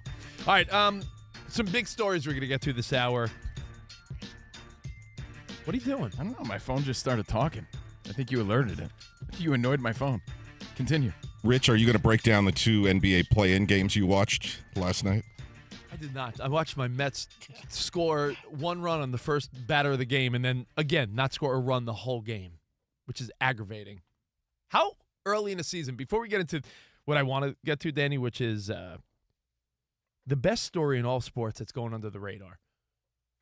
What is too early to fire a manager into a season of any sport? I don't know, man. Your Mets are looking pretty bad. I looked this up, and there was a Cal Ripken Sr. 0-6 start when they're like, nope, we're done. I was like, 0-6? That's 6 games? Yeah, this isn't working out. But Gonzalez on the Braves, I believe he was 9-20-something, you know, in 2019. Yeah. And, you know, they pulled the plug in May, end of April, beginning of May. It's too soon for your Mets, I'll tell you why. I mean, it's hard to win when Soto's hurt already, and there's a lot of conflict in the locker room. Lindor just got his first home run yesterday, so it's not on him. These players need to get along, and you can't make people get along, no matter how hard you try, in life and in the locker room. I think in the clubhouse. I think, is it fair to say a third of the season, give a guy 50 games? If the Mets are under 500 after 50 games with that payroll and playoff hopes, if you're under 500 after 50 games, then I think you go to Carlos Beltran. And then what happens? Or someone else. Lindor and Soto become best friends after that? Like magically? That's what happens? Yeah. You fire the manager and then expect them to all get along all of a sudden. So I don't think he's really the problem. Well, hey, we'll talk a little more baseball with Coach Ballgame next hour, and we'll do Midweek Major. But right now, there's a story, and you're hearing me correct, out of the WNBA. Say what now? The Dallas Wings, who until 2 days ago I thought was a restaurant. I thought it was Rich's favorite appetizer. Lemon pepper, please. Yeah, AZ Fudd was the number 1 pick, guys. AZ Fudd. AZ Fudd. Number 1 pick to the Dallas Wings. Now, first by and the way, first, I understand does a fun podcast here at iHeart. Yeah, congratulations on the podcast. Check out the name. It's called Fudd Around and Find Out. It's a good one. Yeah. So if you're a fan. Nothing like a catchy podcast name, huh? But after this, you explain the story, you're going to find out why I actually want to check this pod out, at least for an episode. So I think we need to make it clear, though, that we want to congratulate her not only on the podcast, but her accomplishments. Like, that's an amazing moment. She's a collegiate champion. But there's a storyline that I can't quite comprehend why no one else is jumping out. Like, yo, this is wild. This is cool. This is it's concerning. fascinating. This It's is intriguing. Fun. It's not coming from a place of judgment or judgy at all. But how in the world are people not even bringing up the fact that, well, we really hadn't experienced this before in professional sports, to my knowledge, if you're watching men play sports. To my knowledge. I'm not saying it didn't happen. Well, I'm just saying to my knowledge. We don't know what was going on behind closed doors. But exactly. But the story that no one's talking about is AZ Fudd, the number one pick, dates the star player on the Dallas Wings. Long-term relationship with Paige Beckers. So Paige Beckers and AZ played together at UConn. They're already proven they could win together, so that's not the criticism or question here. But how this has gone under the radar is wild to me, that they had the number one pick and they, went with AZ Fudd as predicted. But now, on the Dallas Wings, you have two women that are in a relationship together. Right, and that could be reason to draft her number one. It could be reason to maybe have avoided that, because you don't know how that's going to play out. Now, you never know, but I do know this. Speaking of your Mets, Rich, chemistry is hard to find. Rich and I have been doing a show for a long, long time together. How many shows do you guys know that have come and gone because people just can't get it together? Well, or eventually they wear tired of each other, and you can't force it, or right? Or one person gets an ego, or there's now clearly a falling out of sorts. Clearly they have it. They've won together and they're a couple. Yeah. But what happens if it doesn't last? If I were management, ownership, if I were part of the Dallas Wings, this is something I would question. Like, hey, where's this relationship going? Is this going to continue to be a thing? Because if things don't work out, that could affect the locker room. Well, it's like going the players and people take sides. It's that like, could be a sticky situation. It's like going into business with family, right? Exactly. Where, it's as simple as that. Hey, like your uncle's like, hey, you want to open a store together? And you're like, I don't know if I want. You don't know if you want to do business with a family member. And this is the ultimate business. We're talking about a growing league, and you have two number one draft picks. You could look at it positively and say, they have proven not only their chemistry on the court, but off the court. They're in a long-term relationship. Like, all right, There's a reason that HR doesn't necessarily condone people at the workplace getting it on. It just provides for an awkward situation for a lot of people. There's a lot of things that could happen. What makes Joe Burrow and Jamar Chase special? They played together. They played together in college, and then when they got to reunite in the NFL, that chemistry, knowing where he's going to be on the route, knowing each other's tendencies was already there. They had this built-in chemistry, and they're not sleeping together. Right. So add that layer. AZ, it's a different layer of complexity. That's really all it is, and it could really put their teammates in an awkward situation, and they're going to know when they're squabbling. I would imagine, or you could say they're the most ultimate consummate professionals, that they leave everything at home. But that's kind of tough to believe too, because like we said, relationships are not easy. They don't all last. They don't all work out. If something goes wrong, what happens then? You have to ask yourself that. How would you not be concerned about that? And the reason is fascinating is because, again, if you watched the NBA growing up or MLB or anything, you never had to worry about those things before. Yeah, the reality is there is a huge... But people want to ignore that. There's a huge lesbian, LGBTQ community in the WNBA, and there's no doubting that. The fan base, the league. So we're seeing... You forgot the plus. Is there a plus in there too? You're seeing for the first time, we've seen before where women on different teams have had things going on, but these are two star players, same team, long-term relationship, and it's unprecedented in sports. And I think it's a case of, we talked about this for a second the other day, and I shifted my mind a little bit, because instead of saying, what if something goes wrong, you ever go into something a little too positively with the mindset of, hey, we'll worry about that when it happens. True. Yeah, because things are good now. That's fair. Like, hey, it's good now, but there is a what if. But I'm saying the Dallas Wings, right now, they got Paige Beckers and AZ Fudd. This is a team, I don't know much about the WNBA, admittedly, but I can only imagine if you got two number one draft picks that won together at UConn, now you have a core of a team that could probably compete in this league, right? So you got two star players. You don't think the mindset really should be, hey, something goes wrong, well, we'll worry about it then. They've been in a long-term relationship. I'm sure we've talked about this the other day on our afternoon show. HR is involved in every inter-work relationship in every other company. So we were saying management in the WNBA and for the Dallas Wings has every right to be like, what's the nature of your relationship? And I'm sure they're like, yeah, we're long-term, we're happy, we're in love, or whatever they had to say. I think the funnier part of the story, or the more interesting part of the story, is how it's not even come up, and people are pretending like this is not worthy of even exploring. People talk about the angle of every dumb thing. Is everyone so scared of being perceived as like they're being judgy or saying the wrong thing? Yeah, I think that's what it is. People are scared, Cove. It has to be that, and that's the interesting part of it. It's like, hey, I'm not coming from that place, so I could freely just talk about it and not worry about what you think. And if you're thinking something about me, I really don't care because I'm comfortable in my thoughts and what I feel about it. You know what I'm thinking? I think it's super cool. Like, all right, for instance, I know they're different, but you ever see when the other day the Curry brothers were on the court at the same time, right? Mm-hmm. For the first time. We saw Giannis and his brother, or when Ken Griffey Sr. and Jr. were in the same lineup. There's something cool. Like, if you're open-minded and you say, there's something pretty cool about these two women that are in love, that are basketball stars, they are able to be on the same team. So maybe the mindset could be promoted. Yeah, maybe the mindset should be like, hey, if something goes wrong, we'll worry about it then. In the meantime, we have two stars that are in love that are gonna, well, even they didn't want that to be the story, and that's fair too. It was right? very clear that draft night. I saw the highlights. I purposely watched. You know what? If anything, it got me. But that's them and that's their wish. That doesn't mean that people can't speculate even the good of it and the potential bad of it down the line, because you know what they could do too? Something we, to my knowledge, something that we haven't experienced outside of the WNBA and women's sports. Like, let's say you really want to get in Paige Becker's head, right? Like, she's running the court. Man, how do we get in her head? Because that's part of sports, right? You're trying to win the mental side of things, mental game. Man, you just check her girlfriend real hard, then what happens, right? You could really change the outcome of the game knowing these things. What if a teammate's cool with one of them but not the other?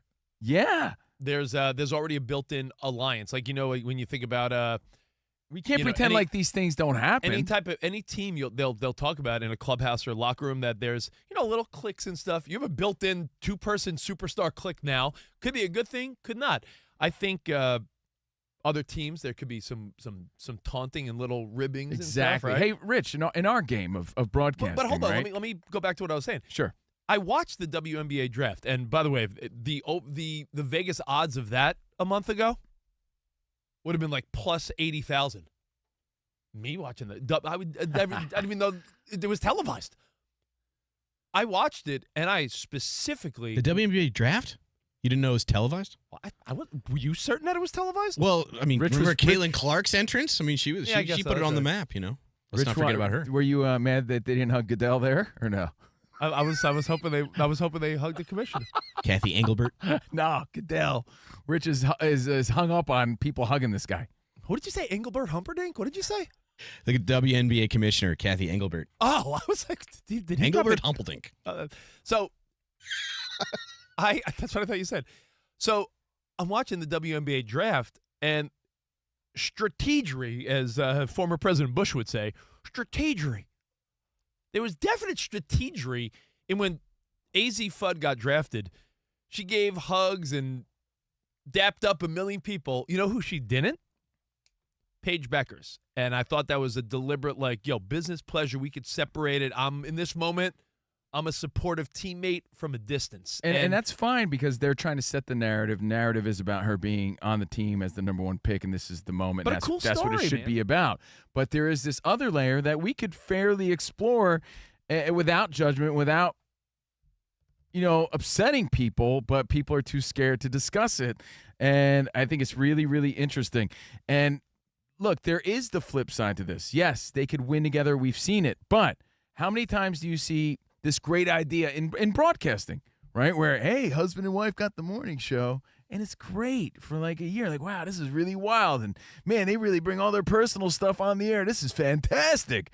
Fast forward, grand opening, grand closing. Because you're working under pressure with that person. You never get a break from that person. You bring that home with that person. Like, all of these things do factor in. And if you're starting a business or a team or a franchise or whatever, How is that not a concerning part of the equation? That's all we're saying. Yeah. Not rooting against them. I want it to work out and be a cool story, but working. It should be or could be celebrated, but it could also be very sticky. And going into business, owning properties, opening a small business, doing anything with friends or family. The Bob and Linda show always ends up the Bob show, and Linda gets the house.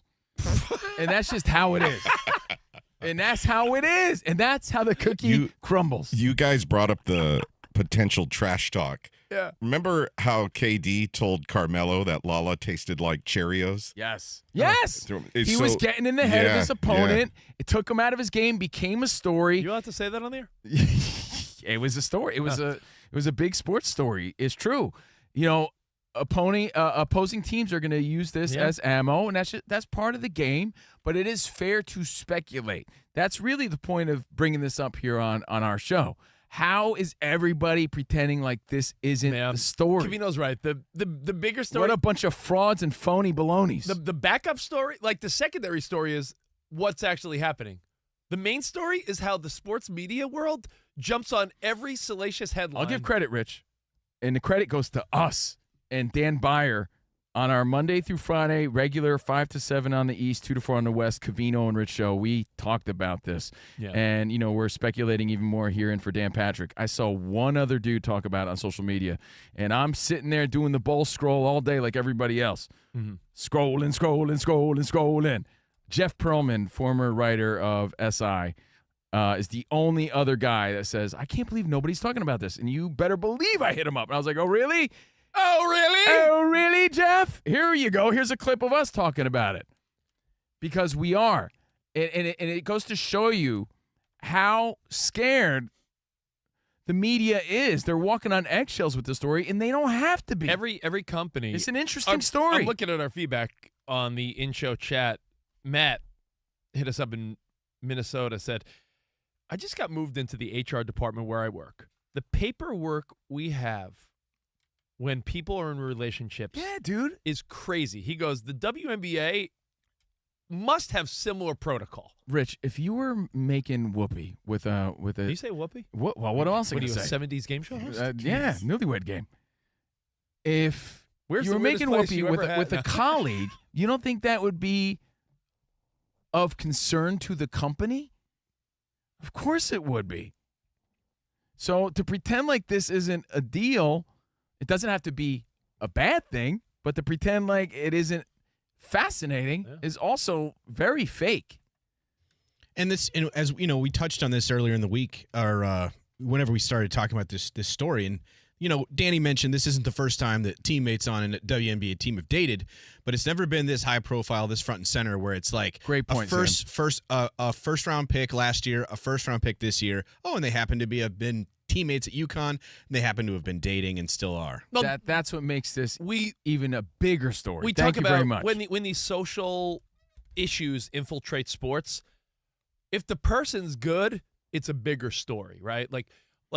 Yeah, we heard of love triangles last season in the WNBA. When Jackie Robinson entered the world of baseball, you know what made him breaking the color barrier even more exceptional? He was like the best player. So like it worked. And he dealt. They always say he was the perfect guy to do it. He dealt with racism, right? And he was like he somehow rose above all that and was a remarkable player, one of the best ever. So Jackie Robinson will forever be a legend. In this story, when the two lesbian players are in a relationship and they're two number one draft picks. Yeah, people care about that. They care. Remember the first openly gay football player? It was like a backup nobody that it was like, well, are you the ambassador of that community? I didn't forget his name even. Wasn't it Sam something? Sam Smith? Are you talking about Michael Sam? Michael Sam. See? Was he the first ever gay NFL player? Certainly not. But he came out while he was being drafted, or like before he got drafted. Right? Yeah, or something like that. Yeah, but I'm saying like when you are higher level, the story's going to be there. Is what we're saying. Fascinating. That's all. And shame on everybody else for not even bringing it up because it's okay to bring it up and speculate. But again, that's not to take away from the accomplishments. So congratulations. Just a pretty cool angle. Listen, every sport looks for their angles, right? And I think the WNBA, who had momentum, with Caitlin Clark. Oh, yeah, the WNBA could lean into it. Like, Caitlin Clark and Angel Reese was the momentum that gave that league, like, a spark, right? Like it was like a dead campfire that we see a little spark. Now, leave the sparks out of this. Now, we've been talking about it this past very week. Will Fudd talk about it on her iHeart podcast? I mean, she should. Yeah, right? Right? I mean, well, just why don't you FUD around and find out? Why don't you send her this clip? Maybe she'll play this on her iHeart podcast. All the love we're showing her. But I'll say this. It's an interesting story. The WNBA should lean into it because any type of fun storyline in the sports world, we could pretend people don't love the dramatics. If people didn't love dramatic stuff, people wouldn't give a crap so much about this Diana Rossini, Mike Vrabel story because people live for the drama. People live for drama, and if you say it's unfortunate, if you say it's all about the sports, then why are you so worried about vacation photos of poor Diana Rossini? Yeah, who hired the private investigator? I want to know that. Who's at the bottom of this? You have 60 seconds to tell your story, Covino. Real quick. Sorry to rush you. We are rooting for AZ Fudd and Beckers. Rich and I had a bright idea of doing like a spin-off with our girlfriends at the time. This is years ago. Like, why don't we do a show? We called it Ball and Chain, like a demo show. Like this, like years and years ago, before we met our current girlfriend and wife, right? Dude, it got so awkward first day in because we're not used to working with our significant others in that way. Got into a fight, like, on the first show. Hey, it could be a fun spin-off, right? Like a little bonus podcast.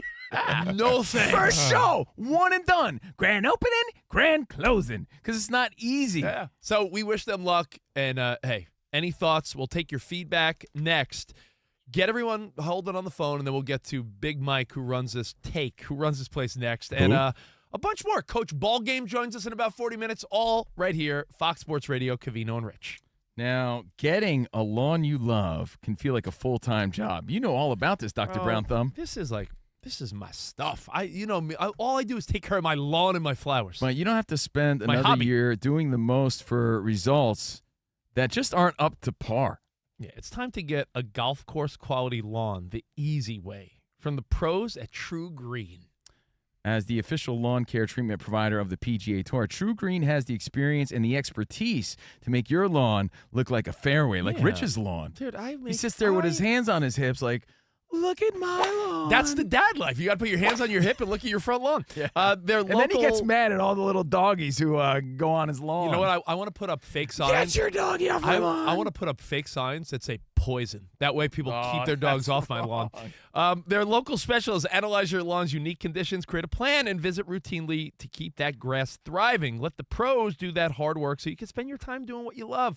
And you can feel confident in the results because everything True Green does is backed by their satisfaction guarantee. That means if you're not happy, they'll come back and make it right. Join PGA Tour winners Jason Day, Ben Griffin, longtime True Green customers who know a thing or two about pro-worthy grass. Sign up today at truegreen.com. And make this year the year you let the pros do the work because nobody makes it easier to get a golf course-looking lawn like True Green.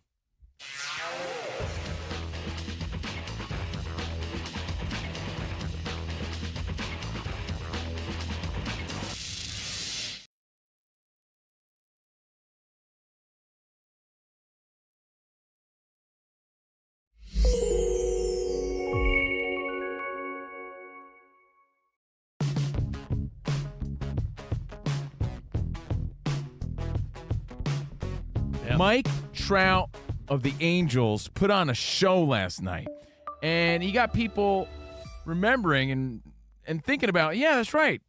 He's one of the best. What's his deal? Why is he on the Angels? That's the question, right? So you got to ask yourself, does Mike Trout like his narrative? Because if he didn't, he's had so many opportunities to change it or forcibly change it or totally not even against his will when he re-signed an extension in 2019.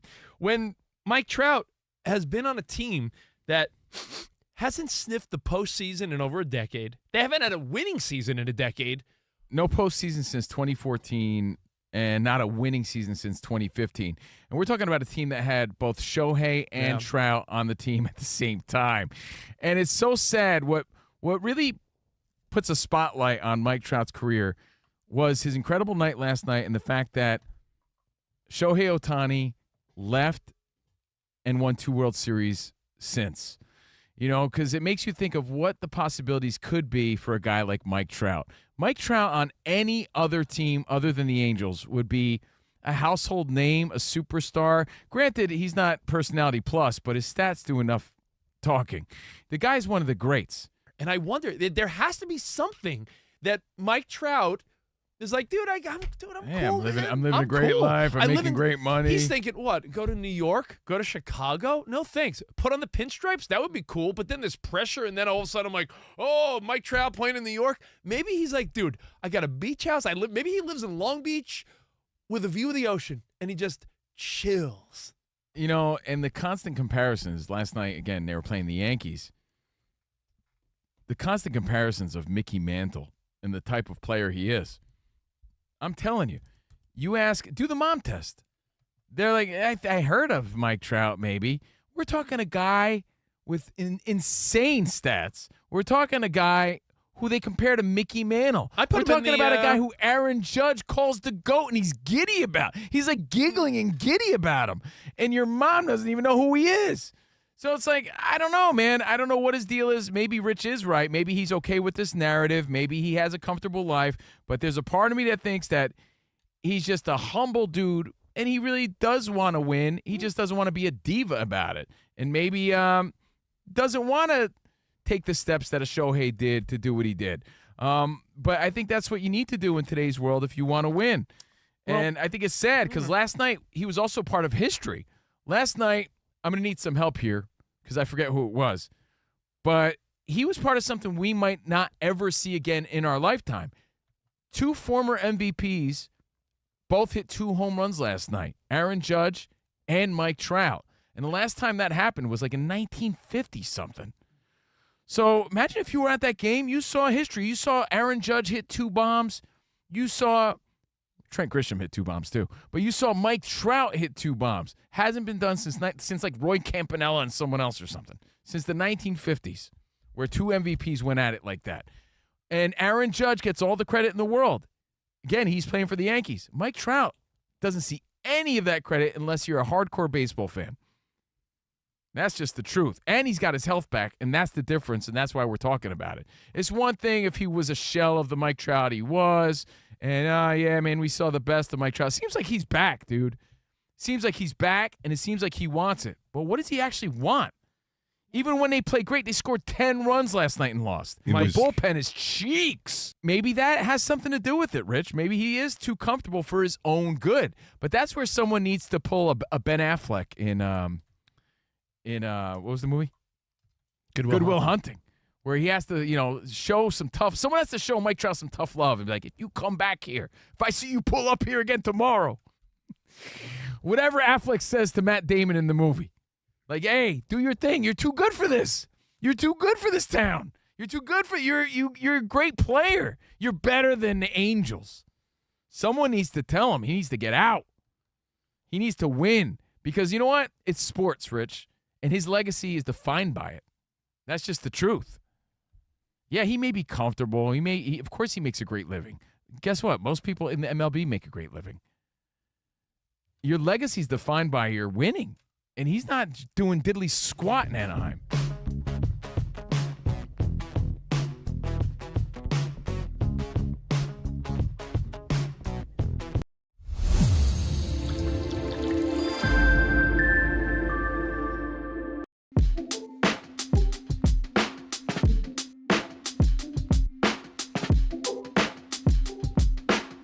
I want to thank everybody for hanging out with Covino and Rich today. CNR on FSR. I just talked to our video guy, Spot, who's working remotely. Yeah, we're streaming live. You can watch what you hear at Covino and Rich FSR. What's up? Que tal, vatos locos? He does a great job. You too, baby. He does a great job with all our graphics and probably the best video guy in the biz. But I got to be honest, when I FaceTime him to troubleshoot something, guy's not wearing any clothes. He's like, I'm in my underwear. Should you put a shirt on when you're FaceTiming someone? Maybe. Why were you screenshotting all that? You've known him so long. Does it really matter? I don't need to see his nipples at 7:30 in the morning. All right. It's Covino and Rich, in for the great Dan Patrick. Trouble sleeping? Introducing Zcliner. Oh, we met the people at Zcliner at the Super Bowl. Great people. Great people. The revolutionary recliner designed by Flex Steel. The Zcliner was engineered with restful sleep in mind, making it an ideal bed alternative. Oh, it is. A healthy life starts with a healthy night's sleep. Visit Zcliner.com/Dan Patrick today to find Zcliner at a store near you. Now, I'm Steve Covino. That is Rich Davis. Danny G's our super producer. Sam is here. And Mike's on standby, waiting just to say hi. Mike, there's debate on whether or not he runs this place, but he definitely runs his take. And we're going to talk superstitions in just a minute. Okay. But we have a few phone calls, all right? All right. 877-99 on Fox. People calling about Mendoza and Beckers and more. Let's say hello. Let's say good morning. Where do you want to start, Danny? You guys just finished your WNBA conversation. Let's start with Laura in Arizona about that. Hey, what's up, Laura? Hey, yeah, that's actually Peabody. Yeah. Laura was on that line. You guys, she grabbed the phone for me. Oh, I see. Okay. What's up, man? Oh, he's got a secretary. No, look at you. Yeah, What's up, man? Yes.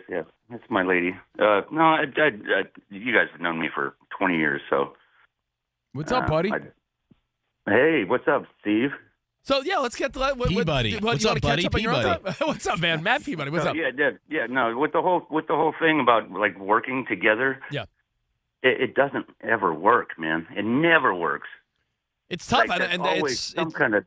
Yeah, listen. There's always some kind of thing that gets in the way. There's always some argument that messes with your daily anything, and it's really difficult to try to make things work in a business aspect when you're living together and stuff like that.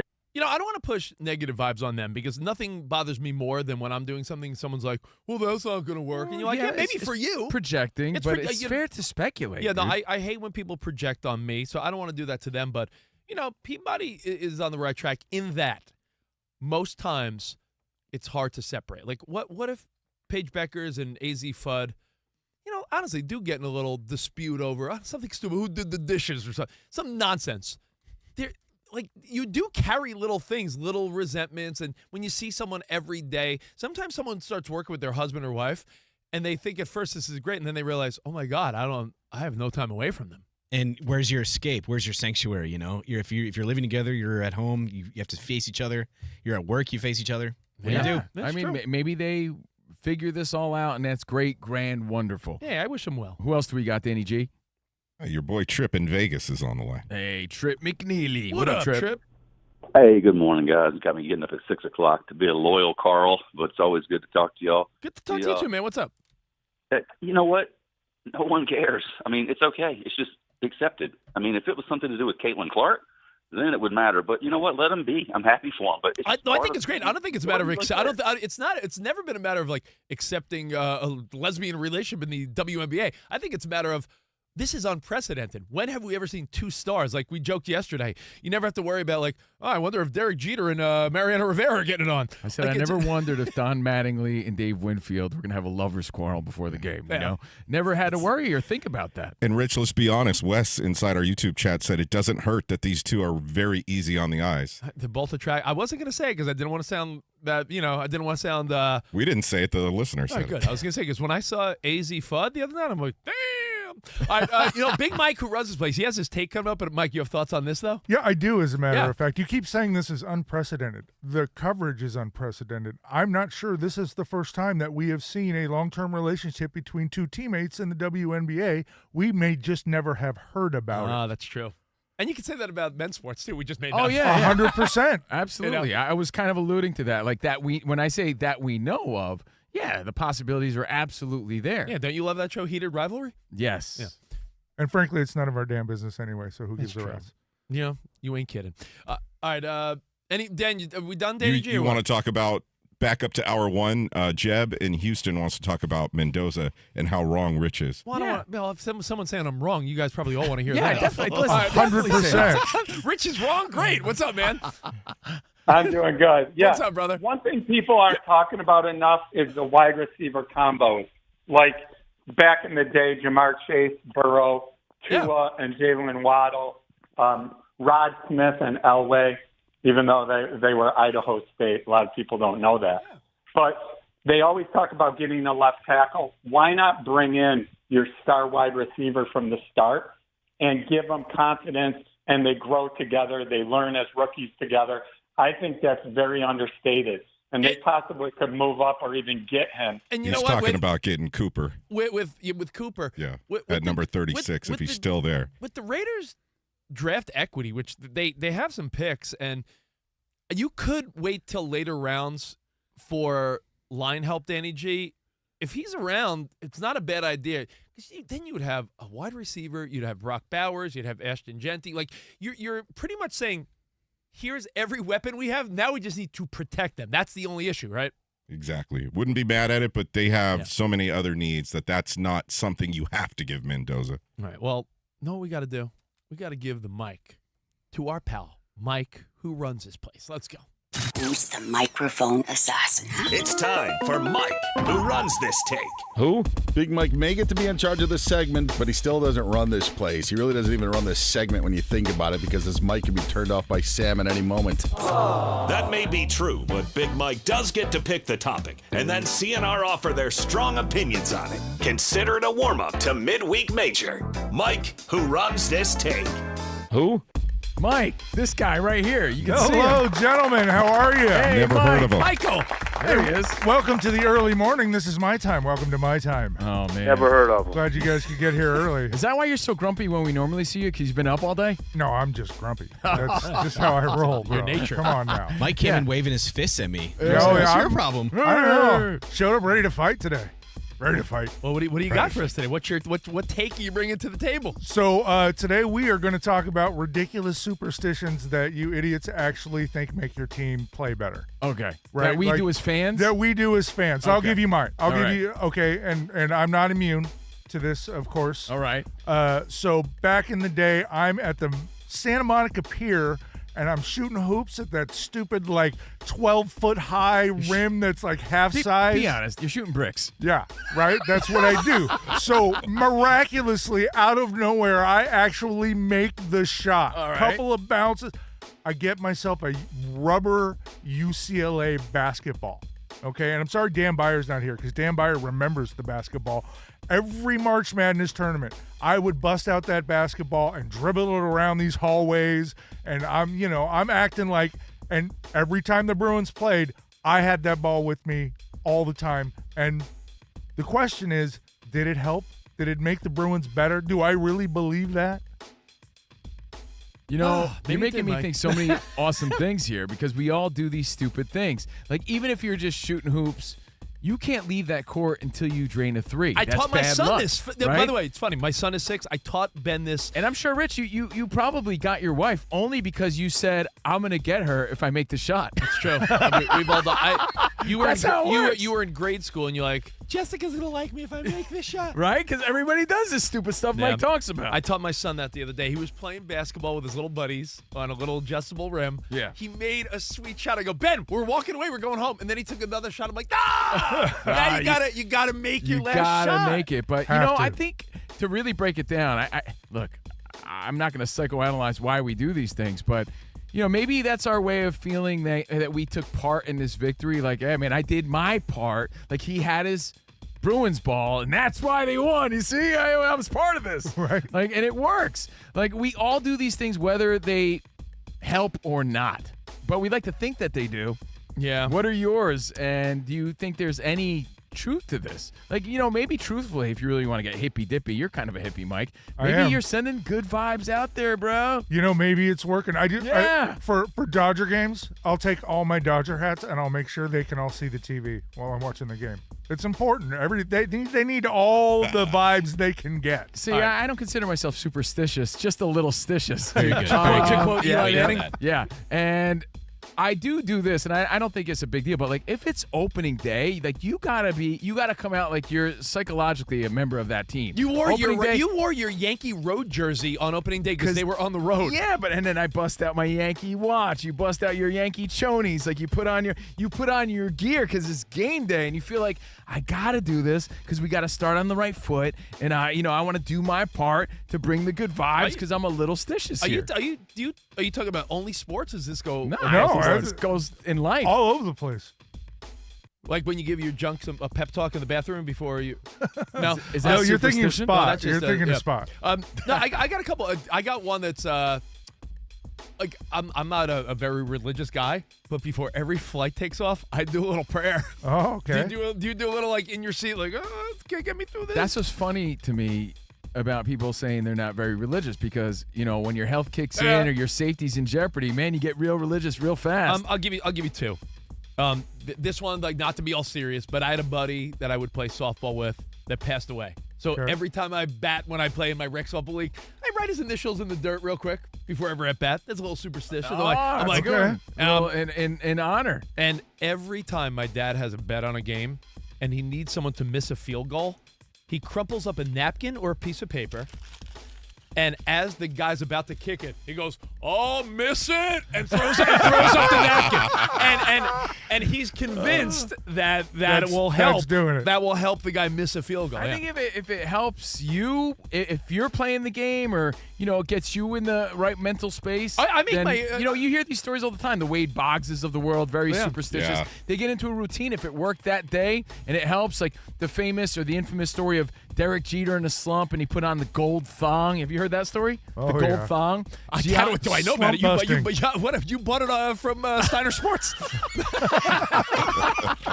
No, it's funny because it was the Giambi story where the Giambino said, "Yo, Jeter, put on the thong. It works." I know the very next at bat, he hit a home run. Like people believe this stuff. What was the name of that slugger in the late '80s? Home run hitter that would eat a live chicken before every game. Oh, Pedro Serrano. Pedro Serrano. Oh wait, yeah. I'm sorry, that wasn't real. Wasn't Pedro Guerrero?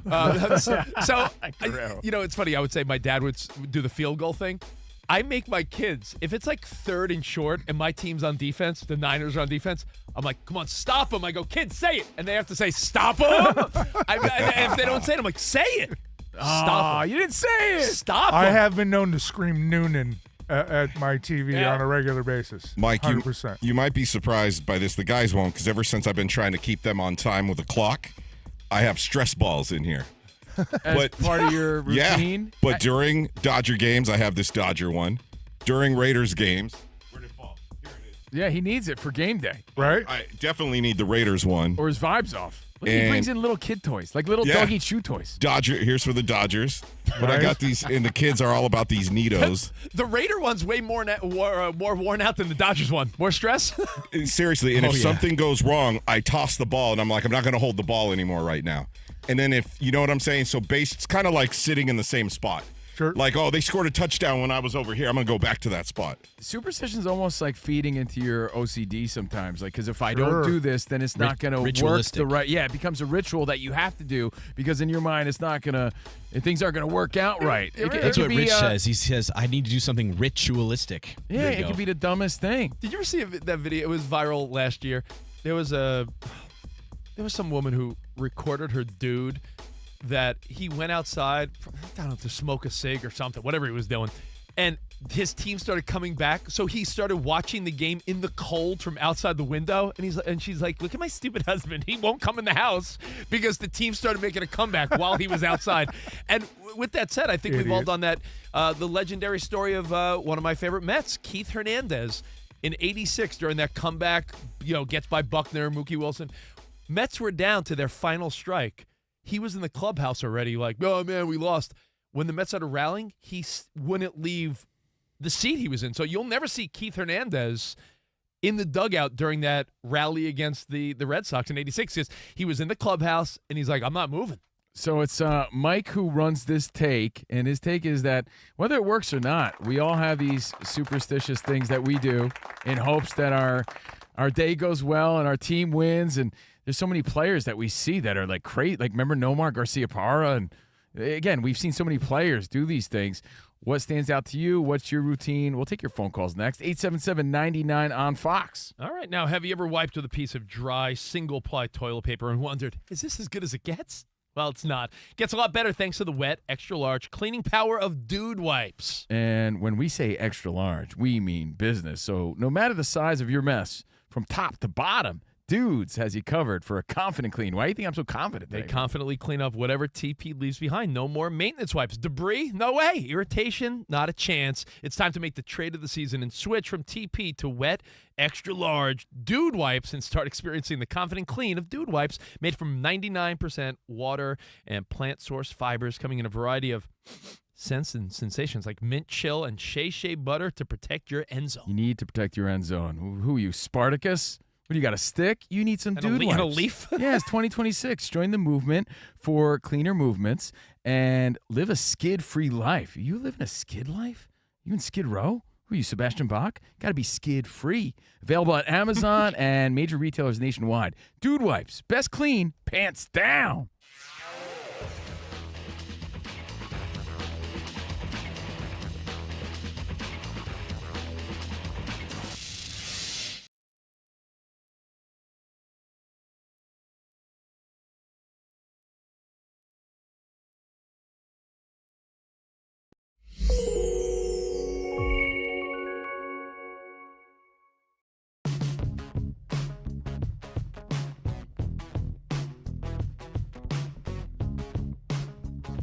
And there's a bigger question at hand. I don't expect you to care about what I'm about to tell you until I get to the question.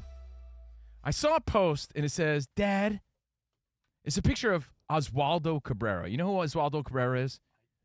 I do. He's a baseball player. Baseball player on the Yankees. Broke his ankle. Remember that? That play at home, broke his ankle. He's a utility guy for the Yankees. I like him a lot. That's part of the story. I really like this guy. So this is not a knock.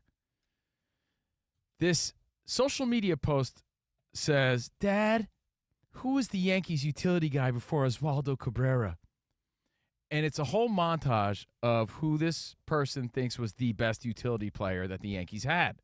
And there's been so many great utility players in baseball over the years. Right? But we all have an idea of what and who utility players are, right? Yeah.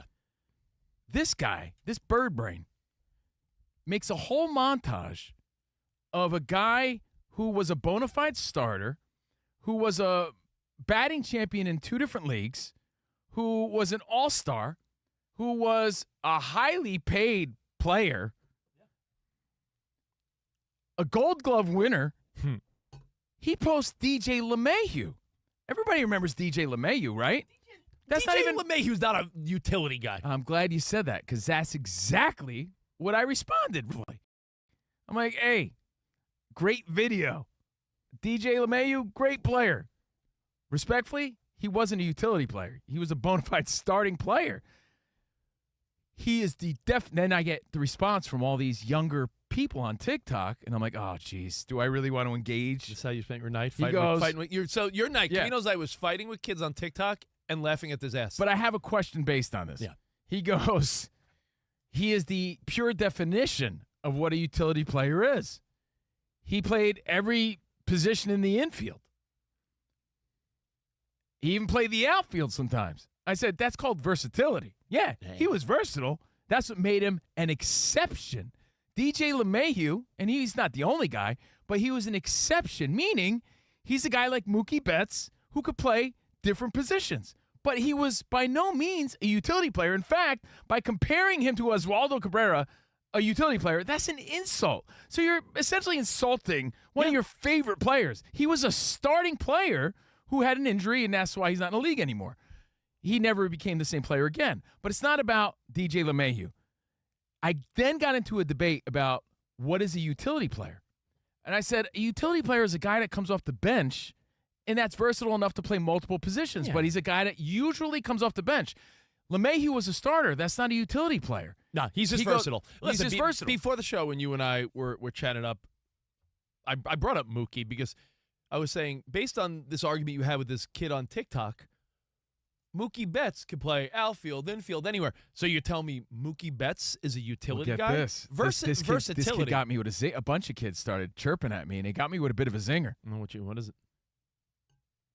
DJ LeMahieu, again, he was like, again, is the definition of a utility player. Utility. In fact, he won the first ever MLB utility Gold Glove in the first ever Gold Glove category for utility players. So again, you win one for first base, second base. He won the first ever in 2022 for utility glove. Mm-hmm. And then it dawned on me, yeah, I still respectfully disagree. And he goes, what do you know? He called me, he goes, listen, you know what he said to me? Yeah. I don't know who taught you the rules of baseball, dog, but you're wrong. So he said, dog, D-A-W-G. I said, well, if you want, I hit him with this. I stooped low, and I shouldn't have did it. I said, hey, you want to talk about it, Buster Brown? I didn't say Buster Brown, but I should have. That would have really put him in his place. I said, if you really want to discuss it, dog, D-A-W-G, why don't you call the show today on Fox Sports Radio? I'll be hosting 877-99 on Fox. God, you're fighting with a teenager. Because I think I know what a utility player is, all right? I watched baseball my whole life. But then it dawned on me. If they're giving out gold gloves, come at me, bro. Second stall for good luck in the bathroom. So that means we're going to have a great show today. I think it's been pretty good. In fact, really, really good. Really good. You know what? We're pretty good. In for the great Dan Patrick, an honor, as always. Covino Rich doing it live from the West Coast studios, Fox Sports Radio. Shout out to Dan and the Danettes and everyone hanging out with us. We appreciate Who are you it. shouting out? Seton? Yeah. Marvin? Yeah. Fritzy? All of them. Dude, Seton's last day on the show was last Friday. I know. Oh my God, that's right. Yeah. You forgot? I mean, How he's can I still. forget? I sang him Boys to Men. Oh. He's still working. He's still working for the DP brand. Yeah. Brand, yeah. I was telling Danny this in the break that when a Danette leaves the show, like an angel gets its wings. Well, sure, that of course. McLovin a few years ago, Marvin came up, became a Danette. Now Seton leaving, and Dylan is going to take. And his Dylan spot. joining a spot. It's like a Supreme Court justice retiring, or moving on to something else. They're like, it's like a seismic shift. It's a generational thing. Well, we're proud to be filling in. Those are big shoes to fill, and we're doing our best. But if you like our show, we're on from 5 to 7 on the East, Monday through Friday, nationwide, and 2 to 4 on the West. Shout out to all the affiliates. And we have a bonus podcast, too. We have a Patreon, Uncensored and Unleashed, patreon.com/Covino and Rich. We're going to be doing that after this show. Gets a little dirty and weird. But a bonus show, which is like a hybrid of both, actually. It's a hybrid of our Patreon podcast and what we do here on Fox Sports. If we don't have time for stuff, we put it on Overpromised. And I think it's one of our better shows. It's a quick 22 minutes. Get this. Give us 22 minutes. We'll give you the world. I came up with that. You like that?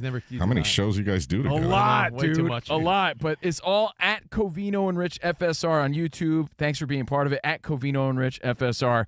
Again, live from the Fox Sports Radio studio. And after the show, the DP podcast goes up. Our stream goes up. If you miss anything, catch the podcast. Search Covino and Rich. Follow, rate, and review. 5 stars, please, because anything less is uncivilized. Let's go to the phone calls. Let's do it, Let's do it. Who do we got, Danny G? Let's start in Indiana with Greg. Indiana, Greg. We were talking about superstitions. Mike, who runs this place, came in and wanted to know if we had any sports superstitions. What's up, man? Hey, guys. Enjoy the show. Thanks, man. Yeah, a couple of years ago when the Pacers had their run, made it to the finals, I wore the same hat and T-shirt the whole run until the last game, Game 7, and I couldn't find my hat. And Halliburton popped his Achilles, and it's been downhill ever since. Things like that happen. It's all Greg's fault. Yeah. I have a question. I have a weird question. You know how a lot of guys are like, I'm not shaving until during the playoff run. What if your wife took that that method, but your team won? Would you deal with a hairy wife if it meant your team won? Honey, I'm not shaving for all the NBA playoffs. What? Anything? Okay. Hairy wife, merry life. Harry. Let's go one more call, and then we welcome our good pal, Coach Ballgame. Yeah. If you don't follow Coach Ballgame, James Lowe, great dude. Honestly, an ambassador to the game of baseball. So great with the kiddos. If you're a coach, if you got little kids, even if you don't, the guy's a great interview, great listen. He'll be here in about 10 minutes. All right, we have 60 seconds to talk to George in Whittier, California. Yo, George, what's up, man? Hey, what's up, fellas? How's it going, man? Good show. Great to hear you guys. Thank you. Thanks, brother. Yes, sir. Last year, man, during the World Series, I was watching the game, and things weren't going good in Game 7. Bo Bichette hit that homer, and I said, oh, man, this ain't working. So I went outside and started hearing the game in my car. And it started working. We started coming back. Some sitting in my car for like 6-7 innings, like honking the horn every time there's a good play. The neighbors are just like, they know what's going on, but they're like, why is he in his car? You know, I'm thinking it's working. Yeah. It's because of you. Wait, you tell me. Hold on. You're the reason the Dodgers won the World Series? Yeah, he got his car. Dude, we got him on the phone, the guy. Yeah, he didn't leave.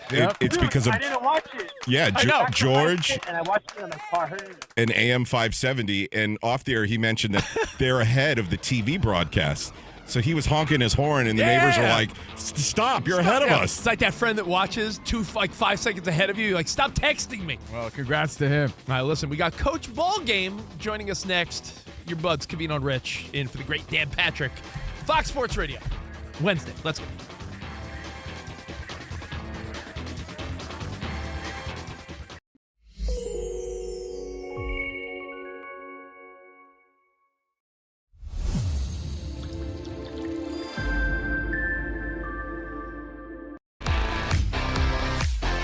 It's Covino and Rich on Fox Sports Radio. Are you ready? Yes! We talk about pop culture, we talk about sports, we talk about life. It's a friendship on the radio. When you talk about the best athlete in the world, you're probably thinking Jim Thorpe, right? I'm thinking Bo Jackson. I'd have to throw myself at the age of 12 into the conversation. You are the home run champion. When you find the commonality between sports and life, those analogies and conversations are the best. You were dating some girl, and you were like, hey, babe, let's watch The Sixth Sense. Her mom walked in. Can you believe he was dead the whole time? I wanted to get up. Well, slow down, Dana White. I don't want to say It's never boring. If the Chiefs win, Sorry, Patrick Mahomes here. What do you mean by if the Chiefs win? Our friendship is real. It's authentic. You can't fake the funk. we're the type of guys you'd want to hang out with at a sports bar. Best way to pick someone up at a bar? Yeah. Go up to a cute girl and say, oh, look at that bozo over there. And I'll point to you. We could make fun of each other, poke each other a little bit. I call him Blubber Lips, Rich Davis, because he never stops talking. He thinks he's the Mexican Fonz. Yeah. At any point, he's wearing a chain. You have a chain on? Always. Of course he has a chain on. That's like asking me if I'm wearing cologne right now. Of course I am. We take a lot of pride in being inclusive and interactive on our show. Just the more the merrier. Josh, Covino thinks that every man should own a leather jacket. I only wear vegan leather. Can you believe this guy? I can't believe this guy.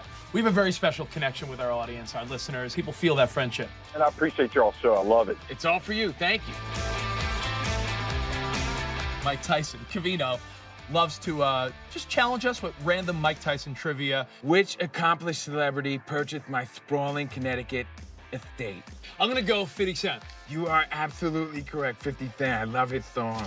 You can't schedule a big event during a big sports moment. My family member scheduled their wedding the same night as a Julio Cesar Chavez fight. Everyone was glued to that fight instead of doing the electric slide. This is weak. Unbelievable. You're very tricky. America, you got sports, you got fun, you got us. Covino and Rich. We're crushing it.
The Hornets edge the Heat in overtime. They advance in the Eastern Conference play-in tourney. Charlotte coach Charles Lee says his team's resiliency was a huge factor. Execution is not always going to be perfect, but I think that these guys find a way to stick with it. Charlotte will play the loser of tonight's matchup between the 76ers and Magic for a chance to face the top-seeded Pistons in round one. Out west, the Trailblazers took down the Suns to claim the 7th seed. They'll square off next against San Antonio.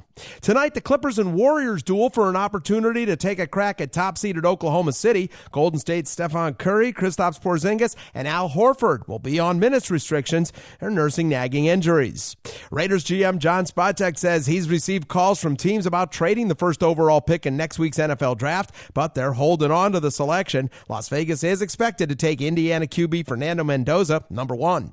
And the Giants are reportedly engaging teams on a potential trade involving defensive tackle Dexter Lawrence after reaching an impasse in talks. And that's sports. I'm Scott Davidson.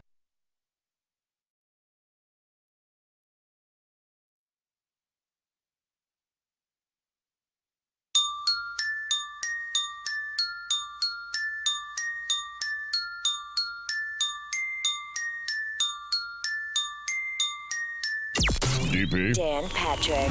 Welcome to the Dan Patrick Show. We are the most unathletically decorated show in radio history, I think. America's most revered sports talk show. Respect the position that you have. But today, Dan Patrick and the 4 Danettes are not here.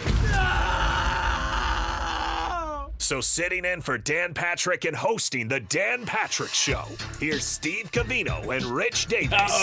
It's an honor. It's a pleasure. Thank you guys. Everything at Covino and Rich. And we're streaming live on YouTube. Watch here at Covino and Rich FSR. That's Covino. Steve Covino and Rich Davis live from the Fox Sports Radio studio. And what a fun show. We're here for the next 2 days. It's day 1 of the Dan Patrick Hat Trick, the DP3. Always a great time. And it's also tax day, man. Yeah. You're always reluctant to open it up to see what the return's going to be or how much you owe. It's the most anxious email of the year. Right? Well, hey, a lot going on. We talked a little WNBA, some unprecedented stuff there. Talked some baseball, the play-in games in the NBA. We talked Mendoza a lot. If you missed any of it, all on the podcast later. But Covino, there's a guy that the minute I started following him, I'm hooked because I'm a big baseball guy and a big passion I have. Oh, and by the way, when Rich brings things up, I tend to do the opposite, but he was right about this guy. Covino rejects everything I say, yeah, but he's on board. I am. Because, I'm way involved with coaching all my kids, and there's a guy that I think is like the master, the template of how you should be handling the kiddos, and that is James Lowe, Coach Ballgame. Yo, we got him on the line, Coach Ballgame. What's up, my man? Man, we're live. This is radio. I know you're a big DP guy, so welcome to the Dan Patrick Show. Covino and Rich filling in. What's up, man? Well, full transparency, 2018 Jim Nance Sound Like Contest winner right here, James in California.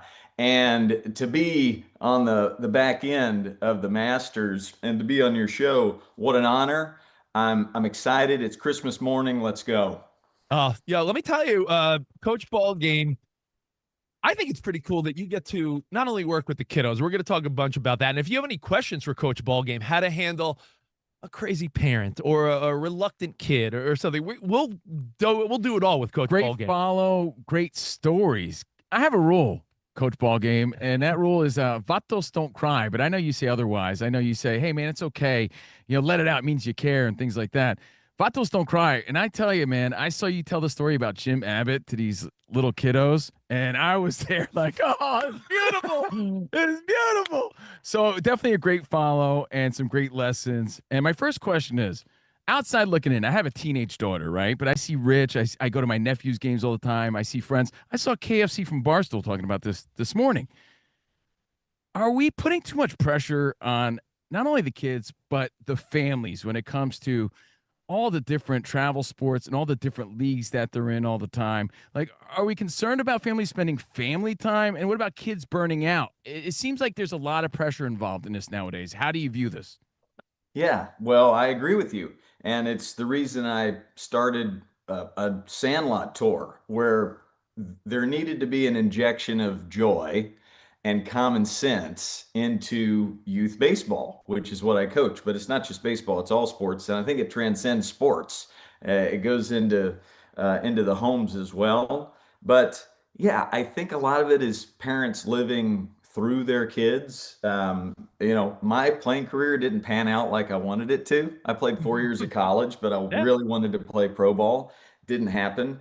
So as I started coaching in my 20s, I was coming from that place of I'm not really happy with how my career panned out. So there was some passive aggressive tone, there was some frustration, and that caused a lot of pressure that made kids want to quit the game. Thankfully, I had mentors that put their arm around me and they said, "Hey, ball game, you've got the energy of 50 camels, but that kid hates baseball now because of your insecurity." And those light bulbs kept coming. And I think that's a reason why kids don't want to play sports, especially when they get to that 12, 13, 14, where it's all about travel ball and elite, is because of adult anxiety. So I'm just here. Who would have thought it'd be novel? Let's just inject some common sense, some calm, some big picture thinking in these parents' brains, and let the kids play. If you go to the Dominican Republic, if you go to Cuba, if you go to Puerto Rico, there's sandlots and there's kids playing barefoot, and there's no parents, there's no coaches, and they're doing pretty good as far as pumping out Major League Baseball players. So I'm so glad. yeah, I'm so common glad you sense. said. So glad you said Dominican Republic and some of these great baseball countries around the world. When you watch the World Baseball Classic and you see what the Savannah Bananas are doing, and you see what Coach Ballgame is teaching kids at his camps and tour, do we need to inject more fun into baseball? I know you work closely with Jeter and Bobby Witt Jr. and you're an ambassador to the game. He brings a bongo to the field. I saw Coach Ballgame. There's a Fox promo for MLB on Fox, and it said, "Fun is back in baseball." Right. Is that like an initiative or what? It has to be. And again, how is that novel? Right. But when you watch the WBC, what'd you notice about all the fans? Going nuts. I mean, and I got invited in. I was the only U.S. fan at the Dominican Republic United States game, and I was there in Miami. I was the only American fan, A, in a July 4th man romper, but B, with a drum. I brought my djembe drum, and there was drum circles all over the place 4 hours before the game. And these Dominican fans, they invited me in. They said, "Hey, come on in, let's play." So there's just a joy, there's a celebration. They celebrate everything about the game. And you notice that with the players. When there's home runs hit, there's bat flips, there's just this little kid joy that comes out from those Latin countries. So I try to bring that to the sandlot. I put a drum in the on-deck circle. I've got this conga drum with about 70 signatures, 15 Hall of Famers. Every major leaguer that I meet, I have them sign it, and I say, this brings the party to the youth space. When parents roll up, they're expecting to stare at the scoreboard and be anxious for their kids all game long.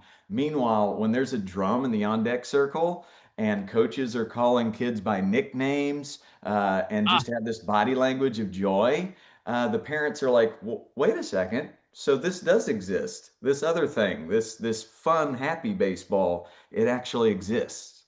I'm so glad you said nicknames. We're here with Coach Ballgame, Covino Rich, in for Dan Patrick. I took Coach Ballgame's advice, and after work today, later this afternoon, we have practice for my team, and I told the kids last practice, next time we hang, I want everyone to think of a couple nicknames because we are now a team that's going to be doing nicknames. Can you talk about the importance of what that does for a kid's confidence? Well, I mean, I think it'll work in your board meeting room today, adults. Like take 10 minutes, go into the lunch or the coffee room and say, "Hey, let's build some camaraderie here. We're a family. We're with each other every day." Instead of force feeding baseball knowledge down their throats right away, Coach Rich, and I'm not sure what your nickname is yet, but I got it. It's El Flama Blanca. Perfect. I got it. El Cabeza Gigante. Rolls off the tongue. Yeah. but say, hey, I can't coach you unless I get to know you. So let's go crisscross applesauce. I'll do it with you. I'll start. My name's James. Nobody calls me James. My nickname's Coach Ballgame because my favorite thing to do is I love to coach kids. I love eating spaghetti and meatballs. I love playing golf and I love playing the drums. So if my nickname wasn't Coach Ballgame, it might be Coach Meatball. And then we go around the circle, and immediately these kids are like, oh, so this coach, he actually cares about me. He's curious. She's curious. They want to know who I am. Then you got them. Then you can challenge them. A lot of people think, oh, he's just the fun guy, so Coach Ballgame must give out participation trophies since he slings out nicknames. No, no, no. I only award good choices. I don't even award home runs. I give a high five or an attaboy or an attagirl, but I'm really looking through a lens of character development. So there can be both. It's a both and. You can sling nicknames and joy, and you can also challenge. And especially when you build trust with them, that's straight out of the book of Dusty Baker, Build Trust. They'll do what you ask, especially if it's outside their comfort zone.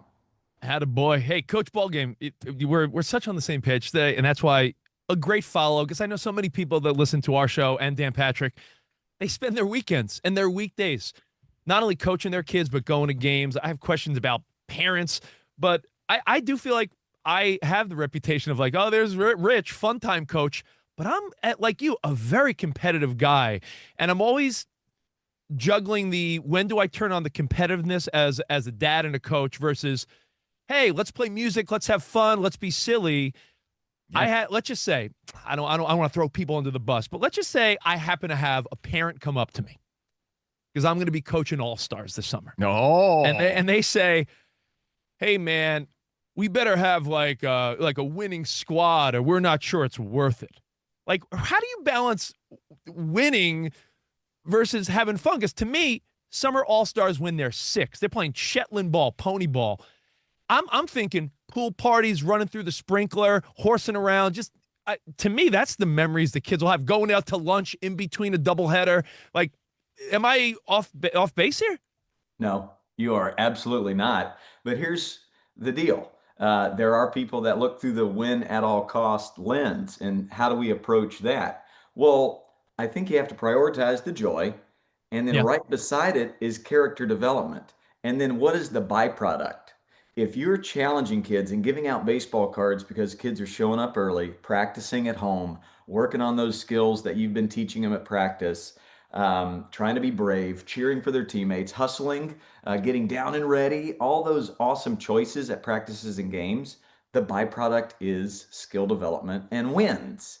But it's got to be a byproduct. It can't be the only thing you're looking at. So for that type of parent, you got to tread with empathy. There's an insecure 8-year-old within them that isn't really happy with how their life is going. So they're living through their kids, and their ego is matching up with the trophies that their kids win. Hey, Coach, how do you deal with pacing dad or dad that's on the fence, like just a bit much? How do you deal with that guy? I saw a clip of Coach Ballgame literally jumping on the fence recently because the parents are wild, dude, and that's why there's signs at the Little League here in LA too. Hey, parents, the kids are watching. Like, parents need to remember that sometimes. Exactly. Well, I mean, it should have started before the first practice where you have a barbecue and you get to know all these parents and you build trust with all these parents. I always say bring a kickball and let the kids entertain themselves. That way you can get to know all these parents, build trust, and then you can lay out your expectations for the year. We're going to inject maturity. These kids are going to play better when they're feeling freedom and joy, not when we are hanging on the fence. But that type of parent might, even after you say that or lay out those expectations, they're still going to do it throughout the season. Maybe you can take them for a cup of coffee. Find out why they are. Why are they the way they are? And then you can drop a truth bomb on them, but do it in a way they're going to hear it. I mean, it all stems from insecurity. So they're very insecure. But I've had people drop truth bombs on me that I heard because I had built trust with them or that they had built trust with me. You could also try and bring them in and say, hey, I need you to run a wiffle ball batting practice station on Wednesdays. I need that energy, but I need you to channel it to throwing wiffle balls to kids. And then they notice, you know what? This is a hard job. And these kids they're playing better when there's a freedom to fail. I'm going to chill out a little bit. But more than anything, you got to lead by example. They're going to watch what you do. When your kid strikes out in a huge moment, Coach Rich, and you have this body language of, I've failed in these moments too. Baseball's hard. Let's see how you respond. It's gonna put a rock in their shoe. They're gonna be like, why is that? Why is Coach Rich not throwing a fit? He should be. No, he shouldn't. So there you go. Coach Ballgame, Covino's a big Jeter guy, so I'm sure he has questions about your new friendship with Derek, which must be wild for you. But you know what I did? Not a bad piece of advice, because I know a lot of little leagues and pony balls are starting around the country, or they're just beginning, right? I played for my parents on the team that video of Jeter talking to his kids in the car, which I'm sure you saw, where he's telling his kids, have fun. Hey, but I'm still Derek Jeter. We want to win, but have fun. We're going to be proud of you no matter what. And I was like, kids, I told the parents, I'm like, I want you to watch this video of Derek Jeter. I hate the Yankees. I'm a Mets fan, but you got to appreciate the captain's message here. Yeah, and what I love getting to meet him, and it is pinch me moments, but it's hard to find a bona fide major leaguer that can communicate baseball. It's really hard to find a Hall of Famer that can communicate with kids. He is a savant of people and a savant of kids, and his message is all about failure and how to respond to failure. He also talks about joy and how that's when you have this freedom to fail. That's when you make aggressive mistakes, which leads to your highest potential, is when you're free to dive and mess up and swing and miss. That's when we learn the most. But he's all about responding to failure. And I know he had a bit of a climb in the minor leagues as far as making defensive plays, hitting the ball, and there was a lot of failure early on. And that's all he talks about, is that's the best gift we'll ever give these kids, is a freedom to fail. Let them fail. Why? Because that's how they're going to learn, like a Rory, right? Like how does he win the Masters last year and this year? Because he was so good at failing. He failed so much that he had built this resilience. So Derek Jeter, man, I love that guy. Yeah, you know what? And he's a guy that comes from great parents, and I think that's such a big part of it, right? Dr. Jeter and his mom were always there. Yeah, how do you handle it when the parents are just the worst, Coach Ballgame? Is it a coach's job to step in sometimes to help that kid? Well, I think a great way to approach it is to, first you got to love on the kid, right? If that's the public display on a baseball field or a basketball court, then I can't even imagine what the car rides are like and what home is like.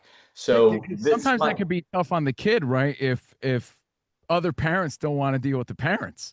Right, absolutely. So as far as loving on the kids, just make sure that this is a safe space for them, but you can't fight fire with fire. It just never works. A one-on-one conversation is the best way to go. I think a message gets across much clearer when it's quiet. So whenever you can just go out for a milk or a coffee with that parent and just let them know, hey, your energy and your presence is awesome, but here's what I notice. And the only reason I noticed it is because I used to do it. You've got to throw yourself under the bus too, otherwise they're not going to hear you. Yeah. But it's a good tactic. It's a good tactic in marriage too, by the way, Coach Paul. I mean, and by the way, some of my favorite messages from dads on the road is, hey, your message has saved my relationship with my kid. I think it's also saved my marriage too. Nice. So it definitely seeps in. But having those one-on-one conversations is super important. And then saying, hey, I used to do this. I was living through my kid, anxious, micromanaging everything. They hated baseball, and they didn't really like hanging out with me either. That I'm noticing that with your kid. When you're here, they play a lot worse, and the only reason I noticed that is because I used to do it myself. That's the secret there. I'll paint a picture with a story because storytelling is my fave. I'm in Virginia last year, and the league president, he hosted my sandlot there. He said, I need to say something. And this was at the coaches and parents conversation after the sandlot. He said, my 17-year-old son, who was out here today, 10 years ago, we're in the backyard, we're working on this skill. We're throwing a ball, we're trying to figure out this thing, and he couldn't figure it out. Weeks and weeks went by, and on a Saturday afternoon, for some reason, he did it. He finally did it. I said, you didn't give up, dude. You finally got it. Yes, attaboy. The kid looked at Dad pretty shocked, threw his glove on the ground, sprinted at Dad, tackled Dad, and he says, oh, Dad, I'm just so thankful you're finally not disappointed in me. Oh, man.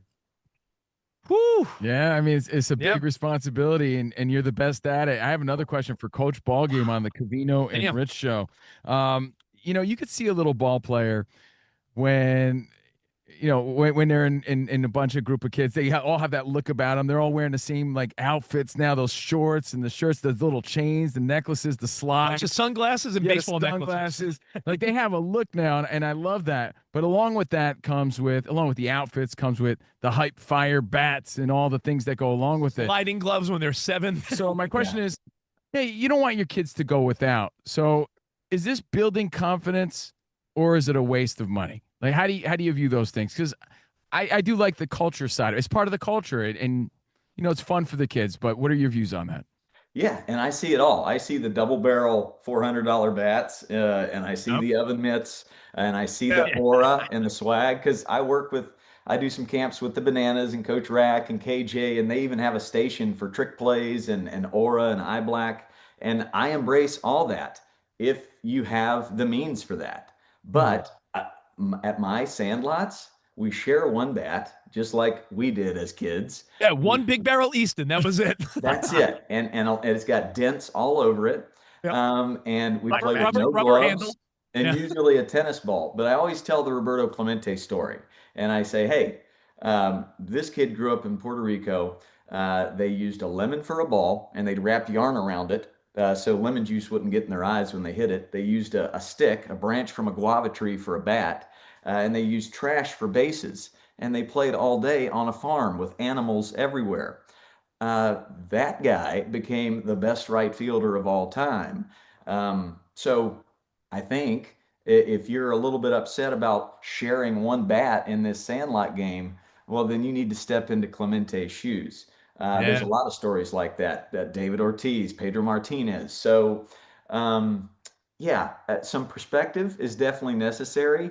But if you have the means and you like giving things to your kids, then I'm all right with it. But I think that also needs to come with some perspective as far as, hey, you're very fortunate. Yeah, Coach Ballgame. I love the clip of Mo Rivera where he shows that he used to play with a piece of cardboard. Yeah. Right? You've seen that. I mean, that is it. Yeah. Coach Ballgame, couple quickies. I know not all questions are quick answers, but I don't want to keep you all day. I feel like I could talk to you for hours. Gary Vaynerchuk, one of our pals, motivational speaker guy. Gary V says, when you got a kid that cries, don't necessarily think it's a bad thing. That means he cares. How do you handle the emotional kid? Because I'll be honest, my kid, my son, when he doesn't hit off the blue flame and he needs to use the T, or if he misses a ground ball, he gets it a little in his emotions. And I'm like, buddy, come on, let's control that. How do you handle that? Love that question. It's the most common question I get. And I start with this. I'd much rather have that kid than the kid that is oblivious. That means that kid cares, but that kid is 8. So that throwing of the helmet or that stewing in the dugout, that's just a whole lot of give a care. That kid cares. They're just not mature enough to respect the game or respect you as a parent in that moment. They just care a lot. I've got 2 daughters, and one of them really gets upset and embarrassed when they fail. And a lot of that is due to they don't want to let their team down. I remember being 8 years old. I remember making a bad throw. I remember crying and my dad coming into the dugout and saying, "Hey, you okay, son?" We care. We want to compete, and we want to make sure that our teammates like us. What do you do? Well, I don't know that it's the parent's job in those moments. I'm a big fan of the professional pass off. Like, hey, Coach Rich, Coach Steve, my kids respect the heck out of you when they're throwing a fit or they can't hustle out a ground ball to first base. Will you have a chat with them? I think it'll land better. I've been begging them to. That is a great tactic. We do that on my team. Like I coach with a guy, Oliver, and Oliver handles it. Yep. Hey, like because it's your kid. They don't, We've been begging them to brush their teeth and make their bed their whole life. So, you got to save those bullets a little bit. And I think professional pass off is great. Teach them to breathe in the moment. That's a big one. Some kids just need you to get mad with them. You know what? I'm mad with you, bud. Some kids need humor, but ultimately the life lesson of how to respond and giving them tools. The game is never life or death, but in 10 years, they're about to make a terrible decision because it's been failure after failure after failure. But then they text their coach when they were 8 years old and they say, Coach Rich, man, I was thinking about you and you taught me how to overcome adversity. Appreciate that, man. Like that's coaching. That's awesome. That's your job. Well, you know what, man? We could talk to you all day for sure. And, we're going to have to do this again. And we're going to hold you to it. So I want people to follow Coach Ballgame.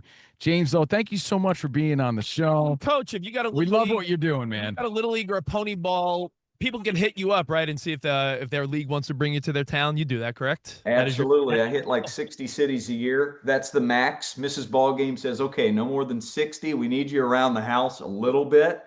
But yes, reach out and I'm easy to find, but I'll be all over the United States, and we're even going to the UK next year. Look out for that. So Rich and I watched you at the All-Star game with all those kids. It was fantastic to see, man. So, yeah, guys, make it happen if you can. Pretty Coach cool. Ballgame. Thank you, Coach. On the Covino and Rich Show in for Dan Patrick. Have a great one, man. All right, we got more next right here on Fox Sports Radio. Now, are you one of the 7% of adults in the U.S. who are searching for an alternative to sleeping in the bed? Well, then let us introduce you to Zcliner, the revolutionary recliner designed by Flex Steel. The Zcliner was meticulously engineered with restful sleep in mind, making it an ideal.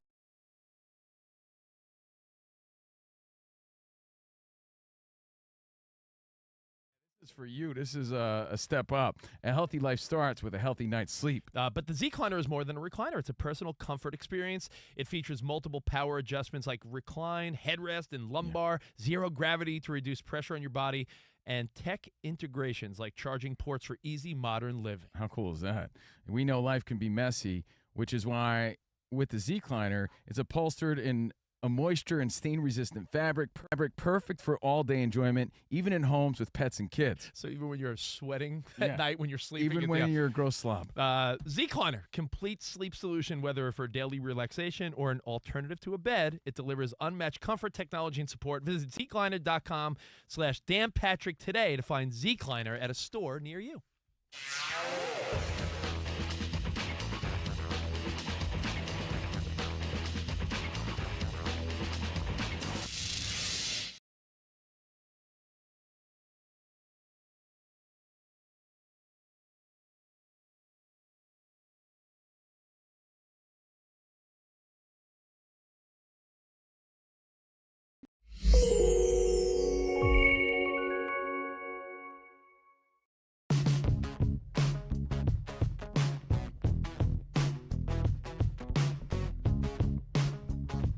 Kyle Shanahan, back to the NFL. I thought this was wild because I love the honesty. And, we assume that these NFL players are so blessed, which they are, making a ton of money. We love the NFL more than anything. We live and breathe the NFL. Even when it's off-season, Danny G, we're all texting each other about our team's off-season moves. Like, it's NFL is king. Dude, the draft is days away now. I'm already sizing up like who the Niners going to add, and there's rumors, like, oh, are they going to add another wide receiver, and what are they going to do with Ayuk? So many questions. Kyle Shanahan, head coach of the Niners, gives a strong take on starting the season in Australia. Quote, I don't see any pro to this at all. Like, you could say, like, yeah, man, but you get to see the world. Which is what Danny said, these guys don't appreciate seeing the world. but because they've already seen it on their own time on like yachts and shit. I would imagine. Beat me. To hear the rest of what Rich said, listen to the podcast. It's work though. Like go on your own time to Australia, but like it's work. Like this is just making work harder for us to have to go halfway across the world. Well, it is work, but when we get sent somewhere cool to work, it's still cool. I mean, Australia, some of these, that's a 20-hour flight from here. But some of these guys are young guys that haven't had the opportunity to travel yet. No, I think it shows that how much of the country can you see? These guys are jaded some because it's not a thrill to them. It's just not. I mean, Kyle Shanahan said, I don't see any pro to this at all. He did admit that it was, quote, cool for the league to play globally and expand the game, calling it even awesome to get international fans experiencing it. But when asked personally about it, he goes, yeah, there's nothing really awesome about starting the season overseas, grueling training camp, playing in Australia week 1, and then, you get a couple extra days, but then coming back and having to pick it up with week 2 with no bye week. He said there is no advantage. In fact, he can't think of one positive about this other than for other people. Like, hey, Australian fans get to experience it. Is Jet or like Men at Work doing the halftime show or anything? That might be fun. From London. That might be fun. That could be a benefit. I totally understand where he's coming from. It does sound like ungrateful. I was going to use another word. Now I'm a little scared after Rich cursed on the air. Didn't mean it. I was feeling natural with you guys. Sorry. No, that's fine. You were in Patreon mode. I was. Yeah, it does sound jaded. It does sound like these guys are spoiled, but guess what? They are. You're right. I get it. The average fan and the average person would jump at the opportunity for a work trip to Australia, fulfill your travel dreams, Dude, I've even and joked cross with, that off the box because that's one of my dream destinations. Same with Rich, yeah, right? I've even joked with the boss. I said, hey, if there was a client or some reason why Covino and I needed to cover the Niners in Australia, let me know. Sign us up because I've never been. Rich has never been. And I think they really marketed Australia hard to us when we were kids. Because in our minds, it's like the coolest place that ever was, right? I just picture coral reefs and the most beautiful scenes ever. Right.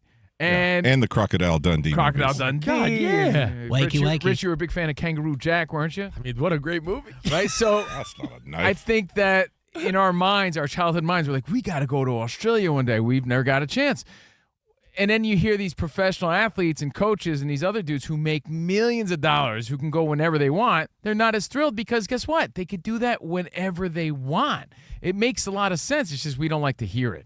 I mean, we heard the same sentiment last year with certain teams that went to Brazil. These international games take a toll. And DB, sure. I'd imagine you have thoughts on this? Well, yeah, I look at it in a couple of ways because are you an ambassador at that point? Would you rather spend the whole week, go to different functions in that country, have your practice, or would you just rather keep it like a business sort of thing? And that's where I understand the travel and all of that is annoying. But if you're traveling and keeping it as a normal business week, it would be twice as annoying for me. Like, I would understand if I had a week of things to do where we were appearing at this spot, we were trying to make it popular in the, whatever country that they're in. But to make it normal, which is what the Chiefs and Chargers did, I think, this past year, was just flew down on a Thursday night, got there, spent 3 nights in their hotel, and then flew back right after the game. You're kind of wondering, what's the point of it if there's not going to be anything extra with it?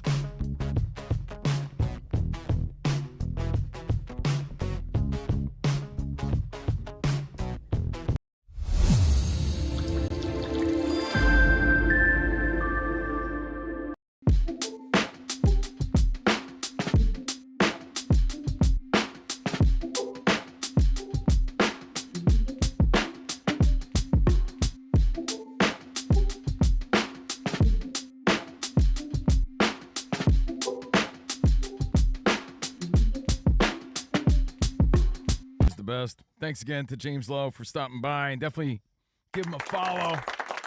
He's got the blueprint on how to work with these little nose pickers. And yeah, man, it's getting expensive. My sister's always complaining because my nephew wants all these goofy shorts that these kids are wearing now. The ones that look like ice cream? Yeah, little tacos on them. And yeah.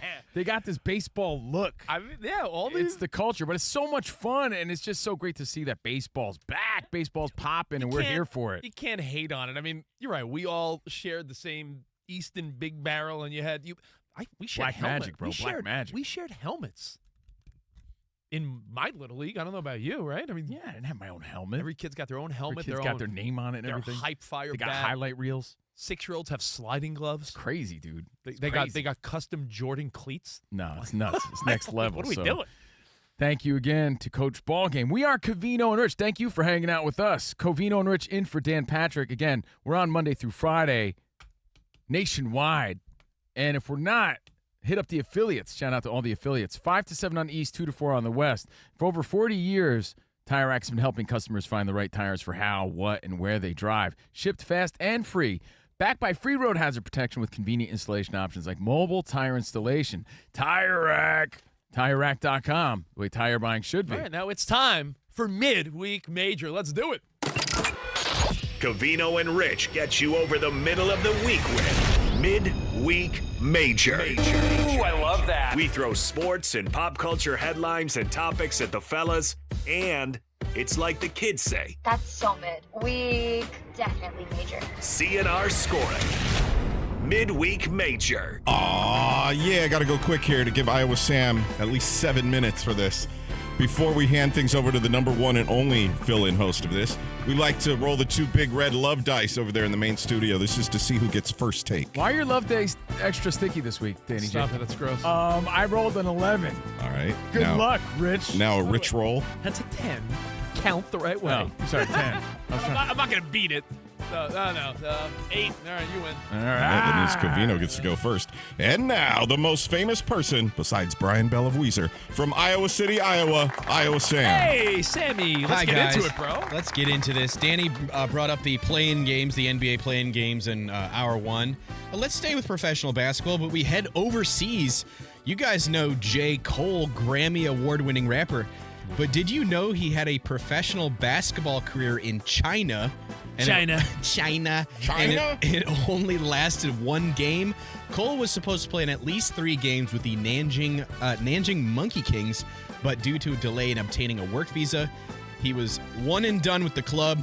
A little bit of backstory here. Cole played high school basketball in North Carolina, and before this 1-game stint in China, he also played professionally in Rwanda and Canada.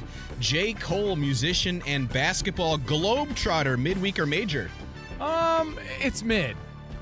That's so mid. Not that great of a story, but it's pretty cool that he was good enough. Look, we knew he had some skills. We've heard the legend. We knew he tried out. But there's some good players that have played in China. They're competitive. Stephon Marbury played in China when he was done in the NBA. The Starberries, the Sneakers.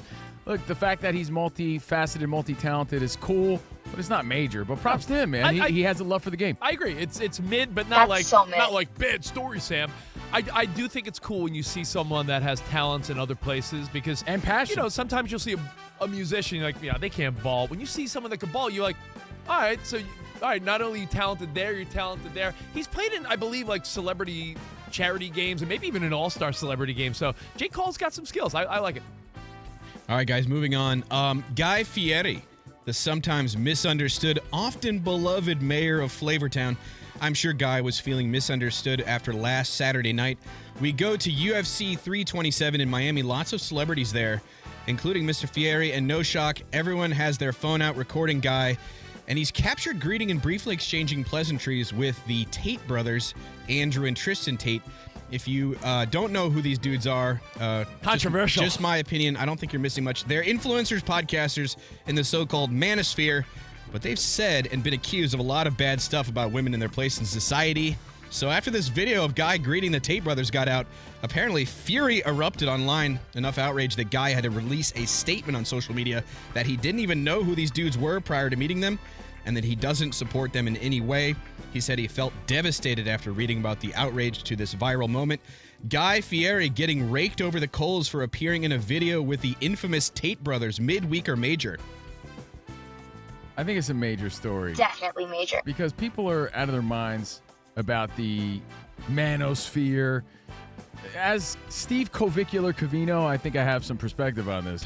And even though these dudes in the manosphere, these misogynistic type of dudes with this reputation, they're big in that world, we can't expect Guy Fieri, who has a life and he's a business mogul, to know who they are.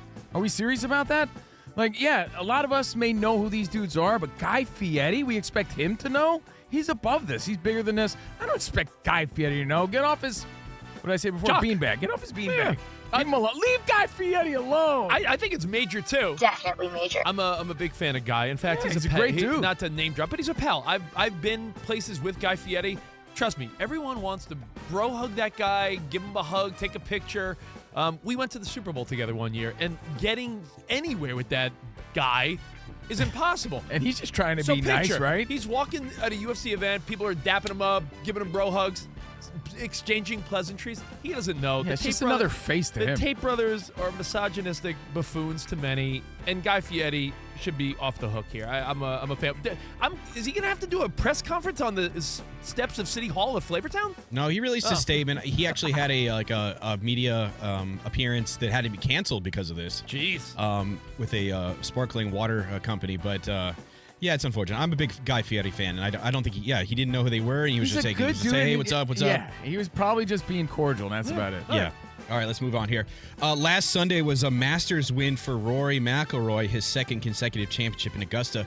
It was also a big win for CBS's ratings, despite some criticism for how the network executed the broadcast. But Sunday's final round of the Masters was the most watched final round in 11 years. The broadcast averaged almost 14 million viewers, which was up 8% from last year's final round. At its peak, this past Sunday's broadcast had over 20 million viewers, the most since 2013. Rory McIlroy, the golden goose of television ratings, midweek or major? Ratings, baby, ratings. Gold, baby, gold. Gold. This is major. Gold, Jerry. Definitely major. The first to repeat since Tiger, right? He had his moment. All those people were watching. The guy could pull a crowd. Golf is popping. I think in a world of oversaturated choices, so many streaming services, so many things to watch, so many things to do, the fact that many people were tuning in says a lot. That's major. Yeah, I think it's major as well. Definitely major. I'm not a golf guy. I don't have enough chill in me yet at this stage of my life. I need, as I said, I need my sports with anxiety. I need to be pacing in the ninth inning. I need to be fourth and short. Is my team going to convert? Golf is too chill for me, but man, the masses love it, and I'll get there one day when I'm a little more chill, maybe my senior years. So. And Nielsen has this new way of capturing ratings where it's not just the sampling at homes; it's also like streaming devices. So this is they're saying one of the more realistic, accurate depictions of how many people are actually tuned in for this thing. Those are some big numbers. Hey, people love it, and congrats to the Masters. I did see CBS. You said criticism. What, they weren't getting the angles for certain shots, right? It was. They were saying there was live shots, and they were actually had taken place like 6 or 7 minutes ago. People were saying I could follow this on the app. The feed is much more up to speed. Yeah. And even Jim Nantz had to come out and kind of defend the Masters coverage, because usually Masters coverage on CBS is like, it's rated as like one of the best events all year in sports. Everyone's a critic. So this year, maybe they bungled a little bit, and they were tracking some of the shots, and they kind of lost track of some of the balls. So one more quickie, Sam, or what? What do you got? Oh, we can do a quick one here, real quick. So as Danny talked about in hour one, the Heat fell to the Charlotte Hornets. And you remember that guy, Bam Adebayo? I don't know, about a month ago. Yeah, he had 83 points in a game. Remember that guy? Yeah. But he had to leave at like the beginning of the second quarter, because the man who would end up being the hero in that Hornets game, I forgot his name, LaMelo Ball. He kind of tripped up Bam Adebayo as he was falling out of bounds. Bam falls hard, injures his back, and after the game, Coach Eric Spoelstra for the Heat was not happy. He said the ref should have caught that. He said that LaMelo Ball should have been ejected from the game, and he wouldn't have been able to have that game-winning layup late in the game, late in overtime. So Coach Spoelstra is looking at LaMelo Ball as the villain, when Hornets fans are looking at LaMelo Ball as the hero, midweek or major? This is major. Definitely major. It was a big game last night. Danny G was on the edge of his seat. I was tuned in. And, LaMelo Ball is just one of those guys that garners a lot of criticism. He's a bit polarizing sometimes. Did you see that play he made recently where he had a clear layup but then just went for the three?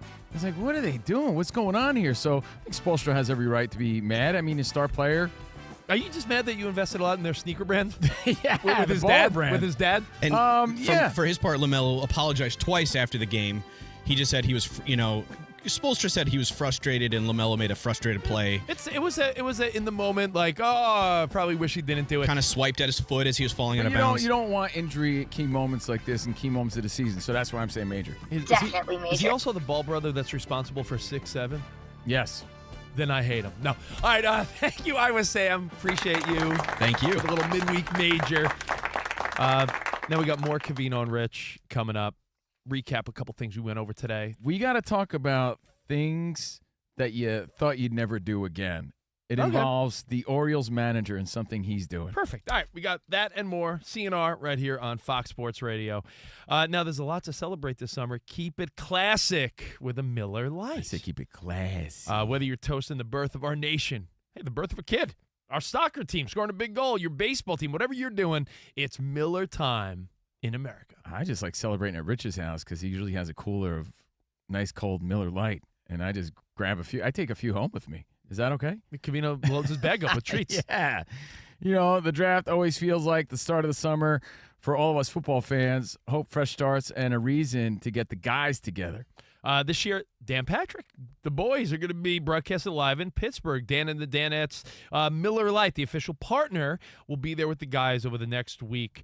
And we'll be watching picks, debating who got it right, what team got it wrong, and we'll all have a Miller Lite in hand because it's just reliable. Clean, crisp, easy to drink, especially when the night goes long.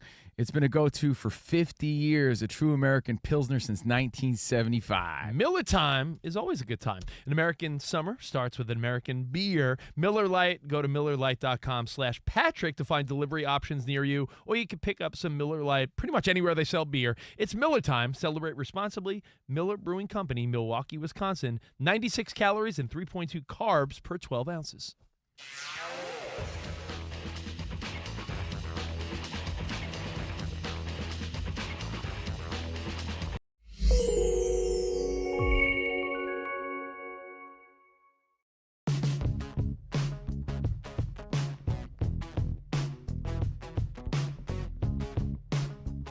And you saw the hand. Yeah. You saw the hand throwing popcorn to kids in the stands. Yeah. You saw the hand riding around on a skateboard. From the show Wednesday. From Adam's Family thing. And John Boy tweeted out, imagine telling Babe Ruth this is who'd be throwing out the first pitch to open up the 2026 MLB season. It was a robotic hand. Really cool to see. Yeah. Rolling around on a skateboard everywhere. Okay, so this was a real animatronic hand. This Yeah, wasn't yeah, something yeah. done on the TV. So, Sam, it got us thinking, what would the Babe be most shocked by if you got to talk to the Babe in 2026? What would shock him the most about society, sports, entertainment? Like, what would shock an old guy? There's a topical one, an obvious one, like just the ABS system. Yeah. What the hell is this saying? If you told him a robot is going to call balls and strikes. That's right there. You wouldn't even know what a robot. Yeah. You have to explain What what a robot do you mean by is. robot saying? Uh-huh. Well, that is a pip. Yeah. What do you mean robots? You know, What are you talking about there? He was known as a womanizer. Yeah, that's right. I still am known as a womanizer. Yeah. Could you imagine if somebody showed him OnlyFans? Oh, yeah. I love me some OnlyFans. That's right. Yeah. I got a lot of fans, but I'll subscribe to their fans. Oh, man. The Babe's head would spin. That crown would be flying up watching OnlyFans. He'd run around the bases really fast. Yeah, dude. So what would the Babe be shocked to find out in today's world, today's game? It doesn't have to be about baseball. It could be today's world.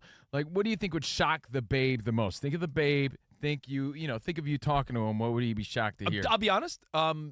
He was the highest paid and, a man amongst boys back then. But I think he would be shocked at the accommodations that athletes get now. Not just the money, meaning the private planes, the accolades, and all this stuff, because he was the only guy getting close to that attention. I will compare it to, like, in the 80s, how wrestlers will say Hulk Hogan got the red carpet treatment, but the other guys were all sort of, grinding. Yeah. That was the case up until the middle of the 20th century, where players had part-time jobs in the offseason. Or they go barnstorming, where they'd play, non-MLB games with other leagues or smaller towns and teams.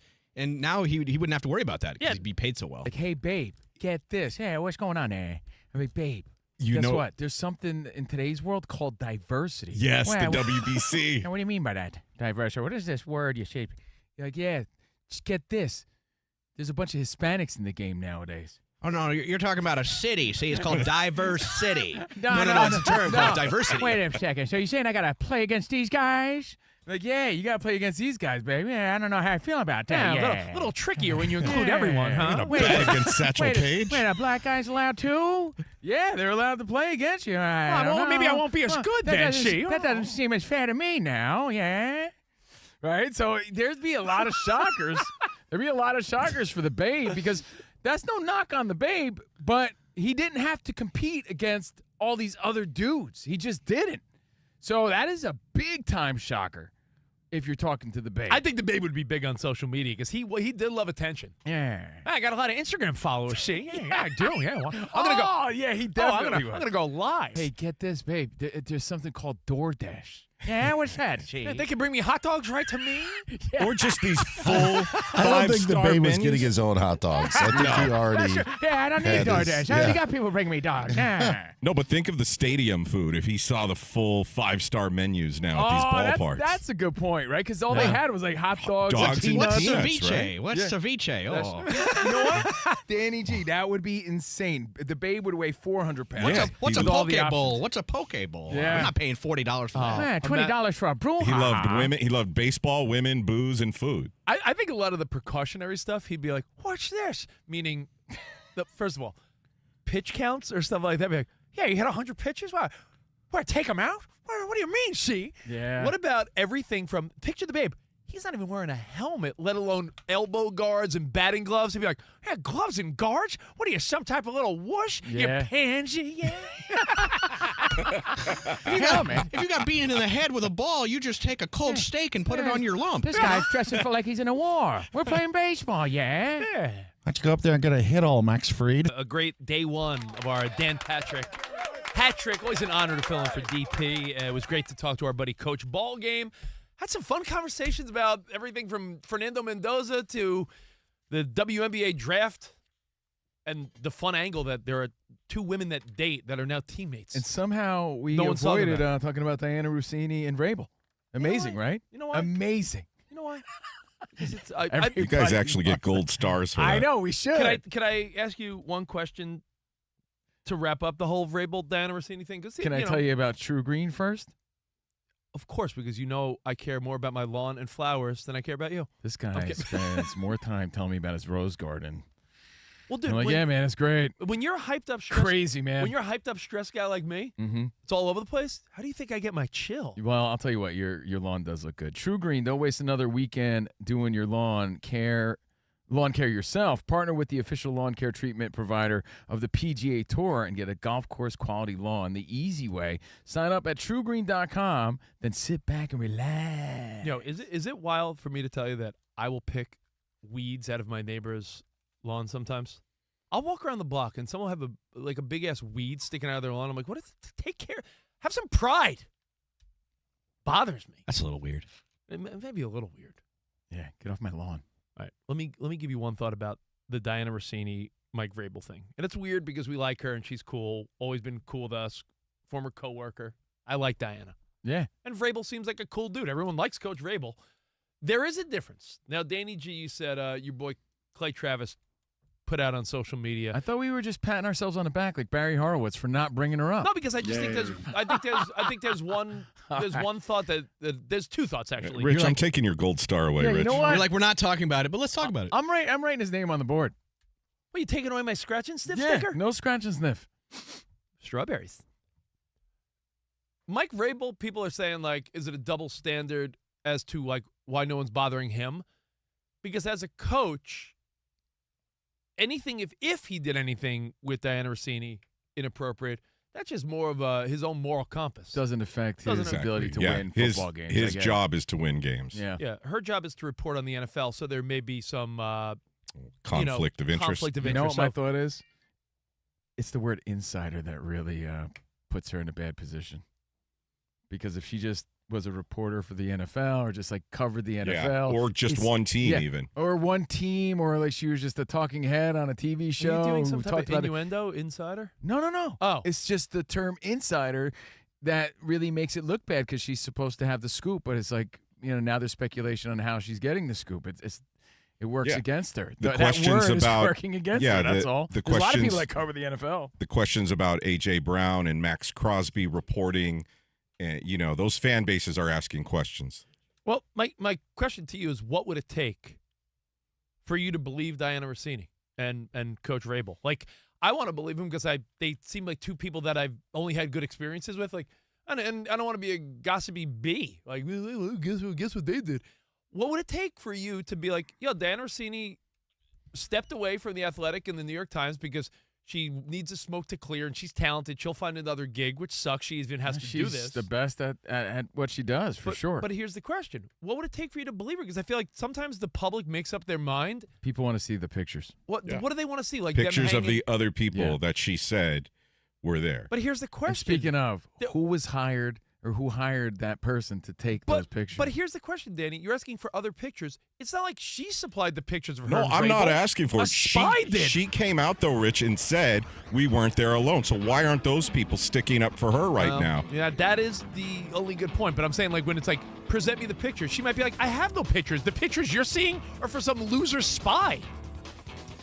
Right? Okay. Well, you couldn't resist yourself, could you? I know. See what you did, you little jerk. We'll Now we see. got to talk about Craig Alvarez tomorrow. I wanted to leave you time for tomorrow. We'll see you then. Arrivederci, baby. We'll see you in the promised land. Thank you, Dan Patrick. Bye, guys. Bye.